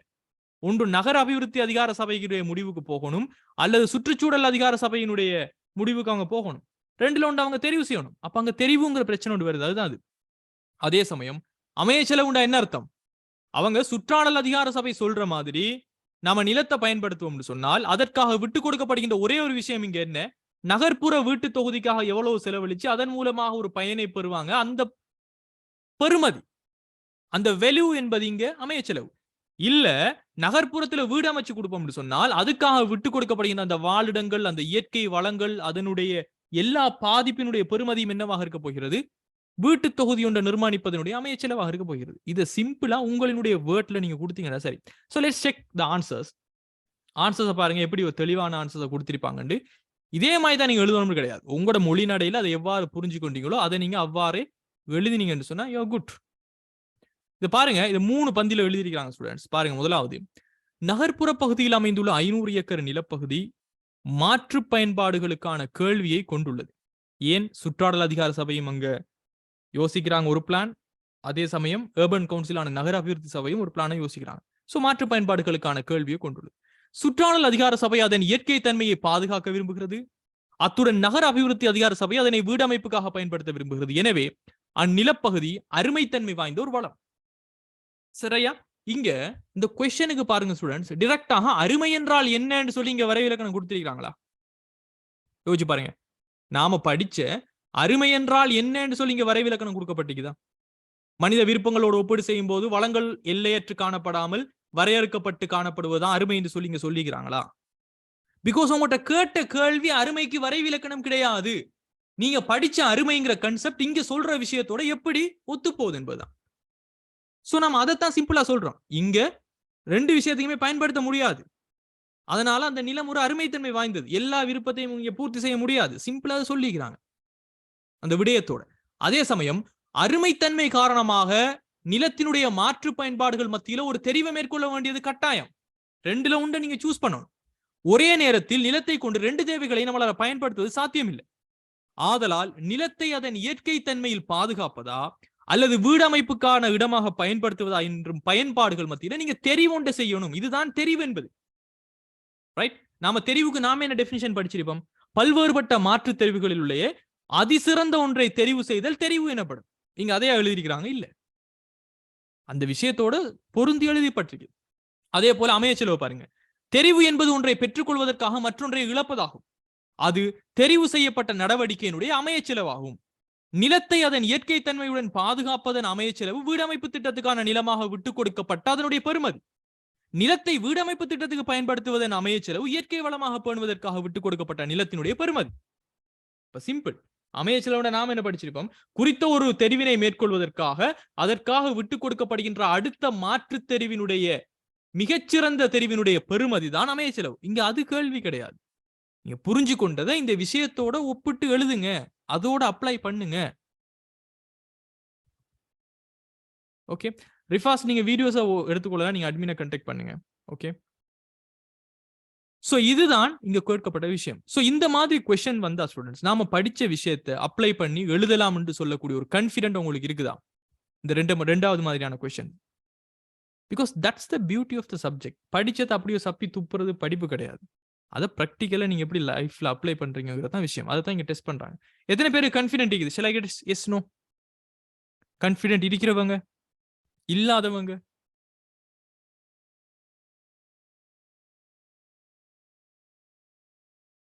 சிம்பிளா உங்களால எழுதலாம் ஸ்டூடெண்ட்ஸ்.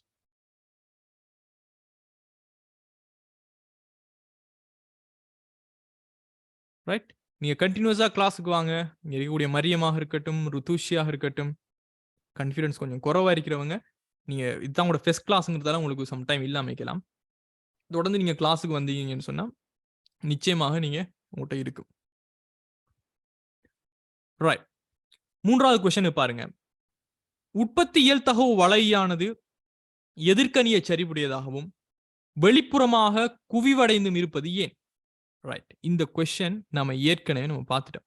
ஒரு உற்பத்தியியல் தகவு வலை ஒரு எதிர்க்கணிய சரிவுண்டா எதிர்க்கணிய சரிவு என்பது ஒரு கேள்விக்கோட்டை போன்றது. ரைட்? சோ எதிர்க்கணிய சரிவுடையதாகவும் வெளிப்புறமாக குவிவடைந்து என்ன அர்த்தம் ஸ்டூடெண்ட்ஸ்? அது ஒரு நேர்கோடா அல்லது அதிகரித்து செல்லும் அமைய செலவா, குறைந்து செல்லும் அமைய செலவா? நம்ம படிச்ச விஷயம் தான். வெளிப்புறமாக இருந்து பார்க்கும்போது ஒரு குவிவாக இருக்குதுன்னு சொன்னால் அது என்ன அமைய செலவை கொண்டது? அதிகரிக்கும் அமைய செலவு கொண்ட ஒரு பிபிசி தான் கேட்கிறாங்க. ஏன் அப்படி இருக்குது? அதுக்கான காரணம் என்ன? இதை நாம தெளிவாவே நம்ம டைரக்டாவே நம்ம படிச்சிருக்கிறோம். ஒரு அதிகரித்து செல்லும் அமைய செலவை கொண்ட ஒரு பிபிசி ஆன ப்ரொடக்ஷன் பாசிபிலிட்டி கர்வுக்கு அதனுடைய பண்புகள் என்னங்கிறத பத்தி நம்ம படிச்சுக்கிறோம் பாருங்க. இதுல நேர்கோட்டு வடிவம் என்பது மாறா அமைய செலவு, உற்பத்திக்கு குழிவானது அல்லது பாருங்க மூலத்திற்கு குழிவானது வெளிநோக்கி குவிந்தது அதிகரித்து செல்லும் அமைய செலவு.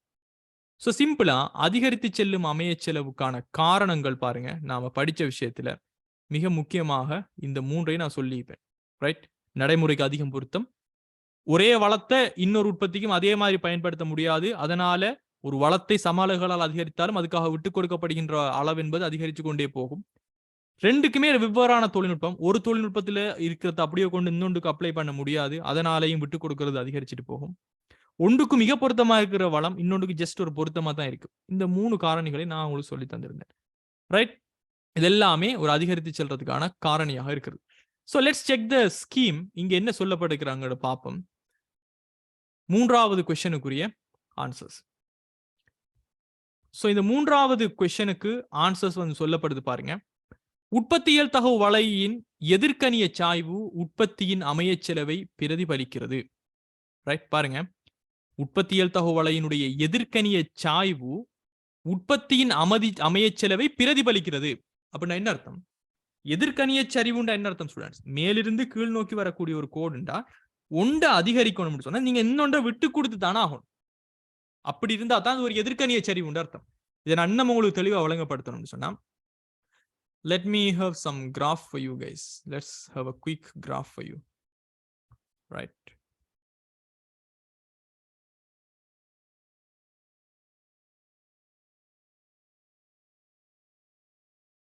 Right. So இப்படி ஒரு x அச்சு y அச்சு கொண்ட ஒரு கிராஃப்ல நான் இப்போ இப்படி இங்க இருந்து இங்கு போகக்கூடிய ஒரு கோட்டை நான் கீறேன்னு வைங்களேன்.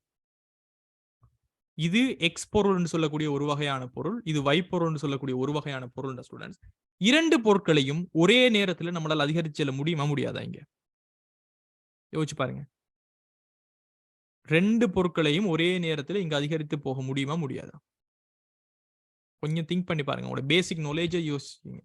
இந்த புள்ளி இந்த புள்ளி இந்த புள்ளி இந்த புள்ளியில போகல. இங்க இருந்து பார்த்தா எக்ஸ் அச்சுல இருந்த அளவும், ரைட், இந்த இடத்துல இருக்கக்கூடியது எக்ஸ் அச்சுல இருந்த அளவும் இங்க y அச்சுல இருக்கக்கூடிய அளவையும் விட அடுத்த புள்ளியில பார்த்தோம்னா எக்ஸ் அச்சிலையும் கூடிய அளவு பொருட்கள் y அச்சிலையும் கூடிய அளவு பொருட்கள் இருக்கும். அதே மாதிரி தான் அடுத்த புள்ளியை பார்த்தாலும் எக்ஸ் அச்சிலையும் கூடிய அளவு பொருட்கள் இருக்கும், y அச்சிலையும் கூடிய அளவு பொருட்கள் இருக்கும். அப்போ ஒரு பொருளோட உற்பத்தி அதிகரிக்கிறதுக்கு இன்னொரு பொருளை நாம விட்டு கொடுத்து குறைச்சி தான் அடுத்த புள்ளிக்கு போகணும் என்பது இங்க கிடையாது. இது வந்து என்ன நேர்க்கணிய சரிவுன்னு சொல்லுவோம். Positive, right? பாசிட்டிவ் நேர்க்கணிய சரிவாக தான் இருக்கும். பிகாஸ் விட்டு கொடுக்கப்படுறது எதுவும் கிடையாது. ஆனா அதுவே இன்னொரு கிராஃப் ஒன்று நம்ம கீறணும்னு சொன்னா, let's have a small graph here. ஒரு கிராஃபை கீறிட்டு இந்த மாதிரியான ஒரு கோடு நம்ம கீறோம்னு சொன்னா ஸ்டூடெண்ட்ஸ், இதை யோசிச்சு பாருங்க. இந்த மாதிரியான ஒரு கர்வ் வந்து நம்ம கீறோம். ஸோ இந்த கர்வ்ல ஃபர்ஸ்ட் பாயிண்ட் இது, செகண்ட் பாயிண்ட் இது, தேர்ட் பாயிண்ட் இதுவாக இருந்தால், முதலாவது இது எக்ஸ் அச்சில் இந்த அளவுக்கு பொருளை நாம உற்பத்தி செஞ்சுட்டு இருந்தோம், y அச்சில் இந்த அளவுக்கு பொருளை உற்பத்தி செஞ்சோம். இப்போ எக்ஸ் அச்சில் நாம ஆரம்பத்துல இருந்த புள்ளியில இருந்து இந்த புள்ளியிலிருந்து இரண்டாவது புள்ளிக்கு நாம இங்க மாற போறோம்னு சொன்னால் எக்ஸ் அச்சில் நாம உற்பத்தி செய்யக்கூடிய பொருட்களினுடைய தொகை என்ன செய்யுது ஸ்டூடெண்ட்ஸ்? குறையுதா கூடுதா? என்ன நடக்குது? எக்ஸ் அச்சில் என்ன செய்யறோம்? குறைக்கிறோமா கூட்டுறோமா? குறைக்கிறோம். எக்ஸ் அச்சில் குறைச்சி தான் y அச்சில் நம்மளால குறைக்க முடியும், ரைட்? y அச்சில் அதிகரிக்க முடியும். அதே மாதிரி இப்போ ரெண்டாவது பாயிண்ட்ல இருந்து மூணாவது இங்க இருக்கக்கூடிய பாயிண்ட்டுக்கு வாரீங்க. இந்த பாயிண்ட்டுக்கு வந்தீங்கடா இங்க ரொம்ப குறைவாகவும் இங்க எல்லாத்தையும் விட அதிகமாகவும் நம்ம செய்யறோம். இதனால எதிர்கணிய சரிவு, இதுக்கு எதிர்கணிய சரிவு, பிகாஸ் இந்த கோடு வந்துட்டு மேலிருந்து கீழ் நோக்கி கூடிய ஒரு எதிர்கணிய சரிவை கொண்டு உண்டு. எக்ஸ்ல உண்டு அதிகரிச்சா வயல உண்டு கூட்டலாம், அல்லது வயல உண்டு குறைச்சா தான் எக்ஸ்ல உண்டு அதிகரிக்கலாம். அப்போ இந்த சரிவு என்பது எல்லாத்துக்குமே நம்ம பிபிசிய குழிவாக இருந்தாலும் சரி, குவிவாக இருந்தாலும் சரி, நேர்கோட்டாக இருந்தாலும் சரி, இப்படி மேலிருந்து கீழ் நோக்கி கூடிய இரண்டாவதாக நம்ம பார்த்த கிராஃப் ஃபார்மேட்ல தான் நம்ம செய்யறோம். அப்போ இதனுடைய அர்த்தம் என்னன்னு சொன்னா உற்பத்தியல் தகவலையினுடைய எல்லாத்துக்குமே எதிர்கணிய சாய்வு தான் இருக்கிறது. நம்ம கோட்டை கீறும்போது மேலிருந்து கீழ் நோக்கக்கூடிய ஒரு கோடாக தாங்கிறமே தவிர கீழிருந்து மேல் நோக்கக்கூடிய ஒரு நேர்கோடாக நமக்கு கீறது கிடையாது. இதன் அடிப்படையில அந்த வலையினுடைய எதிர்கணிய சாய்வு உற்பத்தியினுடைய அமைய செலவு பிரதிபலிக்குது. அப்படின்னா ஒரு பொருளை விட்டா தான் நீங்க இன்னொரு பொருளை அதிகரிக்கலாம். அது ஒரு பொருளை சம அலகுகளால் அதிகரிச்சுட்டு போனால் விட்டு கொடுக்கங்கிறது சமமாக இருக்குமா, அல்லது விட்டு கொடுக்கறங்கிறது ஒவ்வொரு பொருளையும் சம அலகுகளால் அதிகரிக்கும் போது ஒவ்வொரு யூனிட்டுக்காகவும் நீங்க விட்டு கொடுக்கறது கூடிக்கிட்டே போகுமா அல்லது குறைஞ்சிக்கிட்டே போகுமாங்கிறதான் கேள்வியை தவிர எப்பயுமே அங்கு அமைய செலவு என்பது இருந்து கொண்டுதான் இருக்க போகிறது. இந்த பாயிண்ட் எத்தனை பேருக்கு நான் சொல்றது புரியுது? அதாவது உற்பத்தி சாத்திய வலையில அமைய செலவு என்பது கட்டாயமாக இருக்கும். பிகாஸ் நாம ஒரு எதிர்கணிய சரிவை கொண்டிருக்கிறோம். ஆனா அந்த அமைய செலவு ஒரு பொருள்ல சம அலகுகளாக ஒவ்வொரு தரமும் அதிகரிக்கும் போதும் அது மாறாமல் இருக்க போகிறதா, அதிகரிக்க போகிறதா, குறைவடைந்து போகிறதா என்பதுதான் வடிவத்தையுமே தவிர அமைய செலவு என்பது அங்கு கட்டாயமாக இருந்து கொண்டுதான் இருக்கு. அதனால தான் சொல்றாங்க ஃபர்ஸ்ட் பாயிண்ட்ல உற்பத்தியல் தகவல் வலையினுடைய எதிர்கணிய சாய்வு உற்பத்தியினுடைய அமைய செலவை பிரதிபலிக்கிறது. ஒரு பொருளினுடைய மேலதி அலகுகளை பெறுவதற்கு மற்றைய பொருளின் சில அலகுகளை விட்டு கொடுக்க வேண்டியது கட்டாயம். அது எந்த வடிவத்தை எடுத்தாலும் சரி, அதிகரிக்கும் அமைய செலவோ, குறைந்து செல்லும் அமைய செலவோ, நிலையான அமைய செலவோ உண்ட விட்டு கொடுத்தா தான் இன்னொண்ட பெற்றுக்கொள்ளலாம். பிகாஸ் நம்ம கீற கிராஃப் ஒரு எதிர்கணிய சாய்வு கொண்டது. நான் சொன்னது 100% எத்தனை பேருக்கு புரிஞ்சுது? Shall I get yes or no quickly from all people? Shifan, Yahya, Afra, Abdullah, Tilani, Shayanit, Nuzaiba, Raisha, Sajid Mansur, Akila Mansur, Uzman, Atif Farid, Akil, Manazir, Uzman, Atif, Farid, Abdul, Abita, Atiba, Afrat, Amazir, Amza, Anita. Understood? Right? Great. அடுத்த பாயிண்ட்டுக்கு வாங்க. உற்பத்தியை அதிகரிக்கும் போது அதிகரித்து செல்லும் அமைய செலவு காரணமாக அது வெளிப்புறமாக குவிவடைந்துள்ளது. நம்ம என்ன சொல்றோம்? உற்பத்தியை அதிகரிக்கும் போது அதிகரித்து செல்லும் அமைய செலவு கொண்ட ஒரு காரணியாக காணப்பட்டால் அப்படின்னு என்ன அர்த்தம்? சம அலகுகளாக நம்ம அதிகரிச்சுக்கும் போது அதுக்காக விட்டு கொடுக்கப்படுகின்ற அளவு வந்துட்டும் அதிகரித்து கொண்டே போகும். அது என்ன நினைக்கும்? வெளிப்புறமாக இருந்து பார்த்தால் குவிவடைந்தது, உற்பத்தியிலிருந்து பார்த்தால் ஜீரோல இருந்து பார்த்தால் குழிவடைந்தது. சோ இது என்ன காரணம்னா அதிகரித்து செல்லும் அமைய செலவு என்பது காணப்படுது. அதிகரித்து செல்லும் அமைய செலவுக்கும் காரணம் நமக்கு தெரியும். ஒரு வளம் இன்னொரு வளத்துக்கு பூரண பதிலீடாக இருக்க முடியாது. ஒரு பொருளுக்கு பயன்படுத்தக்கூடிய தொழில்நுட்பத்தை இன்னொரு பொருளுக்கு அதே மாதிரி பயன்படுத்த முடியாது. ஒரு வளம் ஒரு பொருளுக்கு மிக மிக பொருத்தமாக இருக்கிறது, இன்னொரு பொருளுக்கு மிக பொருத்தமாக இல்லாமல் சாதாரணமாக இருக்கிறது. இதெல்லாம் காரணம். சோ அதிகரித்து செல்லும் அமைய செலவு காரணமாக அது வெளிப்புறமாக குவியமடைந்துள்ளது. ஒரு பொருளின் உற்பத்தியை சம அளவுகளால் அதிகரிக்கும் போது இழக்க வேண்டியுள்ள மற்றைய பொருளினுடைய தொகை அமைய செலவு படிப்படியாக அதிகரிக்கும். இந்த அமைய செலவு அதிகரிப்பதற்கான 3 காரணங்கள் உண்டு சொல்லிட்டு 3வது பாயிண்ட்ல தான் அந்த காரணங்களை சொல்றாங்க. பாருங்க, நாம பார்த்த அதே காரணம் வளங்களினுடைய ஓரணத்தன்மை வாய்ந்தவை அன்று. அப்படின்னா என்ன அர்த்தம்? பூரண பதிலீடு இல்லைங்கிறது தான் ஓரணத்தன்மை வாய்ந்தது இல்லை என்று சொல்றது. ஒரு வளத்தை ஒரு பொருளுக்கு எப்படி பயன்படுத்துவீங்க, ஆயுதங்களை உற்பத்தி செய்யறதுக்கு எப்படி பயன்படுத்துவீங்களோ அதே மாதிரி நீங்க புடவை உற்பத்தி செய்யறதுக்கு நீங்க பயன்படுத்த முடியாது. இப்போ டாக்டர் இருக்கிறாங்க, டாக்டரை வந்துட்டு ஒரு ஹார்ட் ஆபரேஷன் பண்றதுக்கு எப்படி ஸ்பெஷலிஸ்டா இருக்கிறவங்களை இவ்வளவு நாள் ஒரு 10 வருஷமா ஹார்ட் ஆபரேஷன் பண்ணி கொண்டு இந்த டாக்டர்ஸை கொண்டு வந்து நீங்க இல்ல நாங்க இனி மருத்துவத்துறையை விட்டுட்டோம், அந்த பிசினஸ க்ளோஸ் பண்ணிட்டோம், நாங்க விவசாயம் செய்ய போறோம், விவசாயத்துல வந்து நிலத்துல வந்து பயிர் நடுகண்டா எந்த அளவுக்கு இருக்கும் அதோட எஃபெக்டிவ்னஸ்? அவங்க செய்வாங்க, ஏதோ தெரிஞ்சு கொண்டு செய்வாங்க, பட் எப்படி இருக்கும்? வளங்கள் ஓரணத்தன்மை இல்லைங்கிறதால நாம அங்க பாரிய அளவுல நமக்கான அமைய செலவு அதிகரித்து கொண்டே போகும். சோ வளங்கள் ஓரணத்தன்மை வாய்ந்தவையாக அன்று என்பது வளங்கள் பூரண பதிலீட்டு தன்மையோடு இல்லாமல் இருப்பது. இதைத்தான் நீங்க சொல்றாங்க, நம்ம படிச்ச அதே விஷயம். அதே மாதிரி பல வகை பொருட்களையும் சேவைகளையும் உற்பத்தி செய்ய பயன்படுத்தப்படுகிற தொழில்நுட்பங்கள் வேறுபட்டது. நீங்க பிபிசில 2 பொருளை தான் காட்டலாம். அதால புடவையை உற்பத்தி செய்யணும்னு சொன்னா அதுக்காக உற்பத்தி செய்யக்கூடிய தறி, அதுக்காக உற்பத்தி செய்யக்கூடிய டெக்னாலஜி, அதுக்கான உற்பத்தி செய்யக்கூடிய டிசைனிங், அந்த கார்மெண்ட்ல யூஸ் பண்ணக்கூடிய டெக்னாலஜி, அதனுடைய மெஷினரிஸ் வித்தியாசம். ஆயுதத்தை உற்பத்தி செய்ய போறீங்களா, விவசாய பொருள் உற்பத்தி செய்ய போறீங்களா, அது வித்தியாசம்.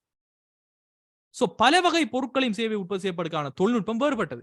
நீங்க இல்ல நாங்க இந்த தொழில்நுட்பத்திலிருந்து குறைச்சிட்டு அதே தொழில்நுட்பத்தை கொண்டு வேறுக்கு பயன்படுத்த முடியும் சொல்ல முடியுமா? முடியாது.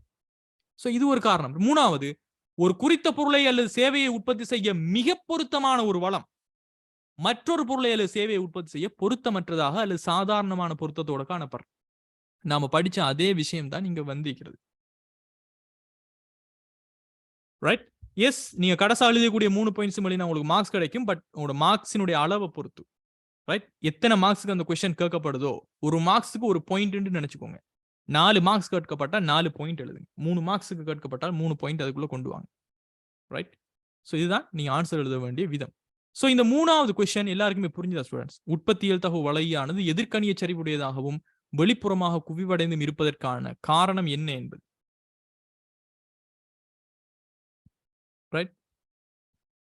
All of you understood?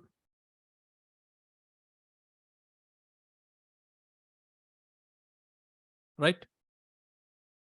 அதே மாதிரி பாருங்க, கலப்பு பொருளாதார முறைமையினை வரைவிலக்கணப்படுத்துங்க.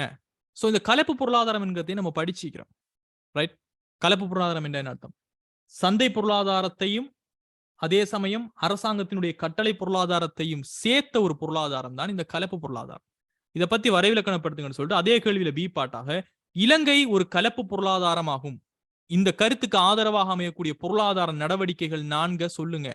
சோ இங்க நாம என்ன படிச்சிருக்கிறோம்ங்கிறத ஒருக்கா பார்ப்போம். இந்த கலப்பு பொருளாதாரம் சம்பந்தமாக பொருளாதார முறைமைகள் அப்படின்னு சொல்லக்கூடிய எக்கனாமிக் சிஸ்டம் இந்த டாபிக் உள்ளதான் நம்ம படிச்சிருப்போம். சோ இந்த டாபிக்ல நாம கலப்பு பொருளாதாரத்தினுடைய வகைகள் சம்பந்தமாக நம்ம பார்க்கும்போதுதான் இந்த கலப்பு பொருளாதாரம் என்று சொல்லக்கூடிய ஒரு வகையை நம்ம படிச்சிருப்போம். இது பாருங்க, கலப்பு பொருளாதார முறைமை.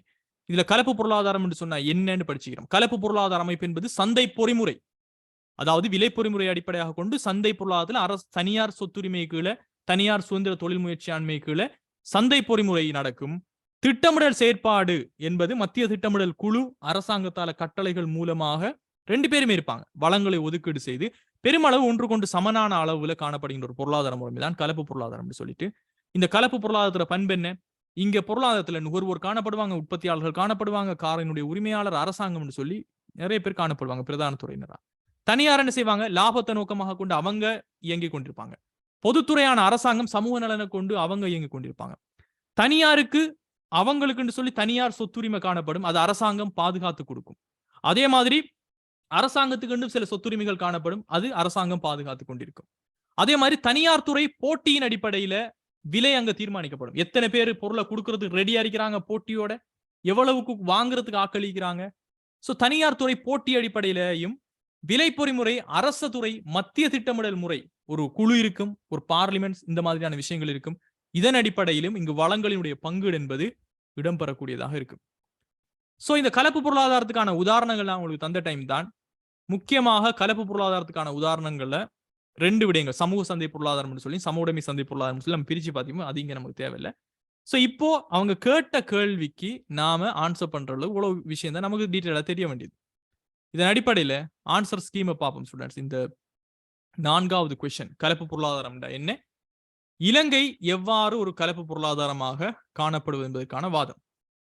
முதலாவது பாருங்க, அவங்க சொல்லிக்கிற விஷயத்த, கலப்பு பொருளாதாரம் என்பது ஒரு அடிப்படை பொருளாதார பிரச்சனைகளை தீர்ப்பதற்காக சந்தை பொருளாதாரத்தினதும் கட்டளை பொருளாதாரத்தினதும் அம்சங்களை ஒன்றிணைத்த ஒரு பொருளாதாரம். எஸ், சந்தை பொருளாதாரமும் இங்க இருப்பாங்க தனியாரும், கட்டளை பொருளாதாரமாக அரசாங்கமும் இருக்கு. 2ஐயும் ஒன்றிணைத்த ஒரு பொருளாதாரம். அதாவது முதலாளித்துவ முறையும் சோசியலிச முறையினுடைய கலப்பு.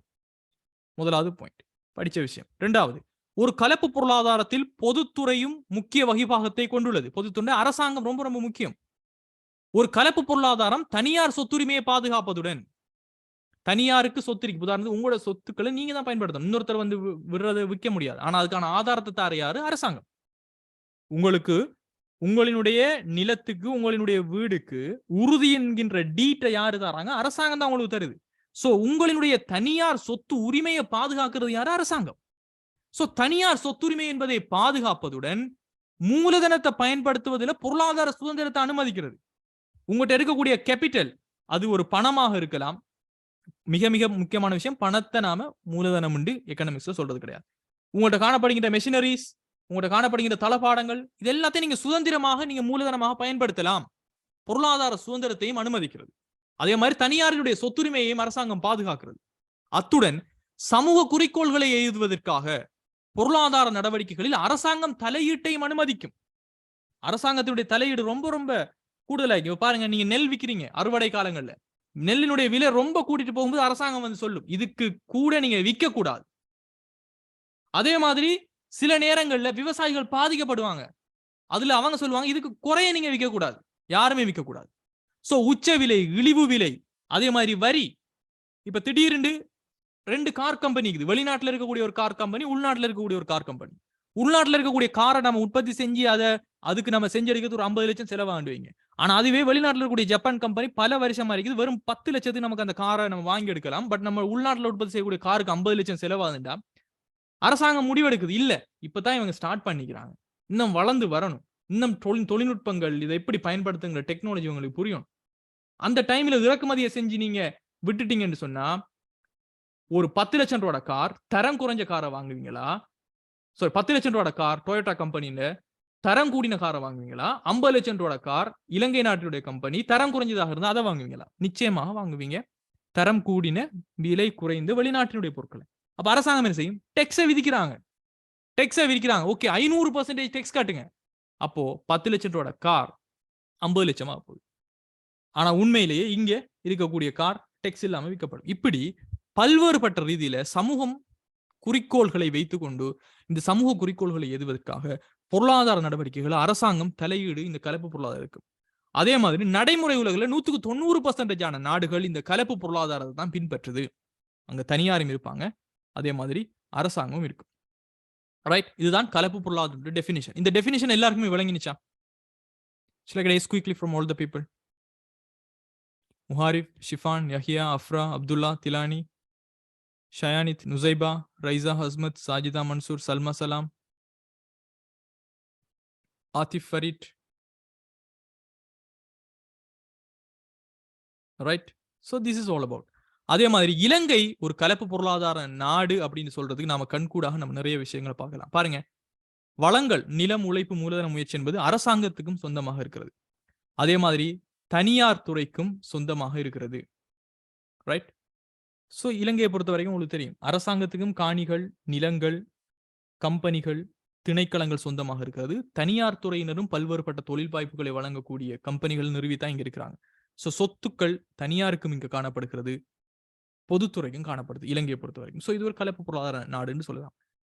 அதே மாதிரி தனியார் துறை மற்றும் அரசு துறை நிறுவனங்கள் காணப்படுகிறது. ரைட்? பெரிய பெரிய நிறுவனங்கள், பிரைவேட்டும் இருக்குது, கவர்மெண்ட்டும் இருக்குது. தனியார் சொத்துரிமை பாதுகாப்பு என்பது நிலவுது. இன்றைக்கு உங்களுக்கு உங்களோட சொத்துக்களை பயன்படுத்துறதுல பிரச்சனை வருது, காணி பிரச்சனை வருது, உங்களோட எல்லை பிரச்சனை வருதுன்னா யார்கிட்ட போறீங்க? அரசாங்கத்துக்கு போறீங்க. அவங்க பாதுகாத்து செக் பண்ணி செல்றாங்க. சோ தனியாருடைய சொத்துரிமை பாதுகாப்பு என்பது நிலவுது. இது எங்க நடக்கும்? கலப்பு பொருளாதாரத்துல நடக்கும். தனியார் துறையானது அரசாங்க ஒழுங்கு விதிகளுக்கு உட்பட்டு தான் இங்க செயற்படணும். சோ அரசாங்கத்தினுடைய தலையீடு இருக்கிறது. கேள்வி நிரம்பல் தன்மைகளுக்கு அமைவாக விலைகள் மாற்றமடைய அனுமதிக்கப்பட்டது. நாம என்னதான் அரசாங்கம் இருந்தாலும் ஓரளவுக்கு ஒரு பொருள் எவ்வளவுக்கு டிமாண்டா இருக்குது, எவ்வளவுக்கு அந்த பொருளுக்கு சப்ளை பண்றதுக்கு ரெடியா இருக்கிறாங்க. இந்த அடிப்படையில் இங்க விலைப்புரிமை என்பது நிச்சயமாக தொழில்படுது. எல்லாத்துலயும் அரசாங்கம் வந்து இவ்வளவு தான் வில்லுங்கன்னு சொல்ல முடியாது. சில பொருட்களுக்கு அப்படி சொல்ல முடியாது அவங்க. சோ அனுமதிக்கிறாங்க, மார்க்கெட்டே தீர்மானிக்கட்டும் என்று சொல்லி. வருமான ஏற்றத்தாழ்வை கட்டுப்படுத்த அரசாங்கத்தினுடைய உதவி இங்க இடம்பெறுது. சமுர்த்தி திட்டம், திவிநகும திட்டம், அந்த திட்டம், இந்த திட்டம், எப்படியோ கொஞ்சம் சரி வருமான ஏற்றத்தாழ்வுகளை கட்டுப்படுத்தும் சொல்லி அரசாங்கம் இங்க உதவி செய்கிறது. தனியார் இருந்தாலும் கூட எல்லாமே லாப நோக்கம் கிடையாது. உட்கட்டுமானங்களும் ஏனைய வசதிகளையும் வழங்குவதன் மூலம் அரசாங்கம் தனியார் துறையை ஊக்குவிக்குது. இந்த துறைமுகங்கள் வெளிநாட்டவர்கள் வந்து போறதுக்காக இருக்கட்டும், வெளிநாட்டு பொருட்கள் வாரத்துக்காக இருக்கட்டும், விமான நிலையங்களாக இருக்கட்டும், பெருந்தெருக்களாக இருக்கட்டும், ஹைவேஸ் இருக்கட்டும், இதெல்லாம் யாரு போட்டு கொடுக்குறாங்க? அரசாங்கம் தான். சோ இந்த அரசாங்கம் ஏனதெல்லாம் செய்து அரசாங்கம் தனியார் துறையை ஊக்குவிக்குது. எல்லாரும் வாங்க இங்க முதலீடுகளை செய்யுங்க. வரி விதிப்பும் அரசாங்க செலவிடுகளும் காணப்படுகிறது. வரிகளின் மூலமாக வருமானங்களை ஈட்டுவதும் மக்களுக்கு நன்மை பயக்கக்கூடிய விடங்களில் திட்டங்கள செலவுகளை ஈட்டுவிடும்.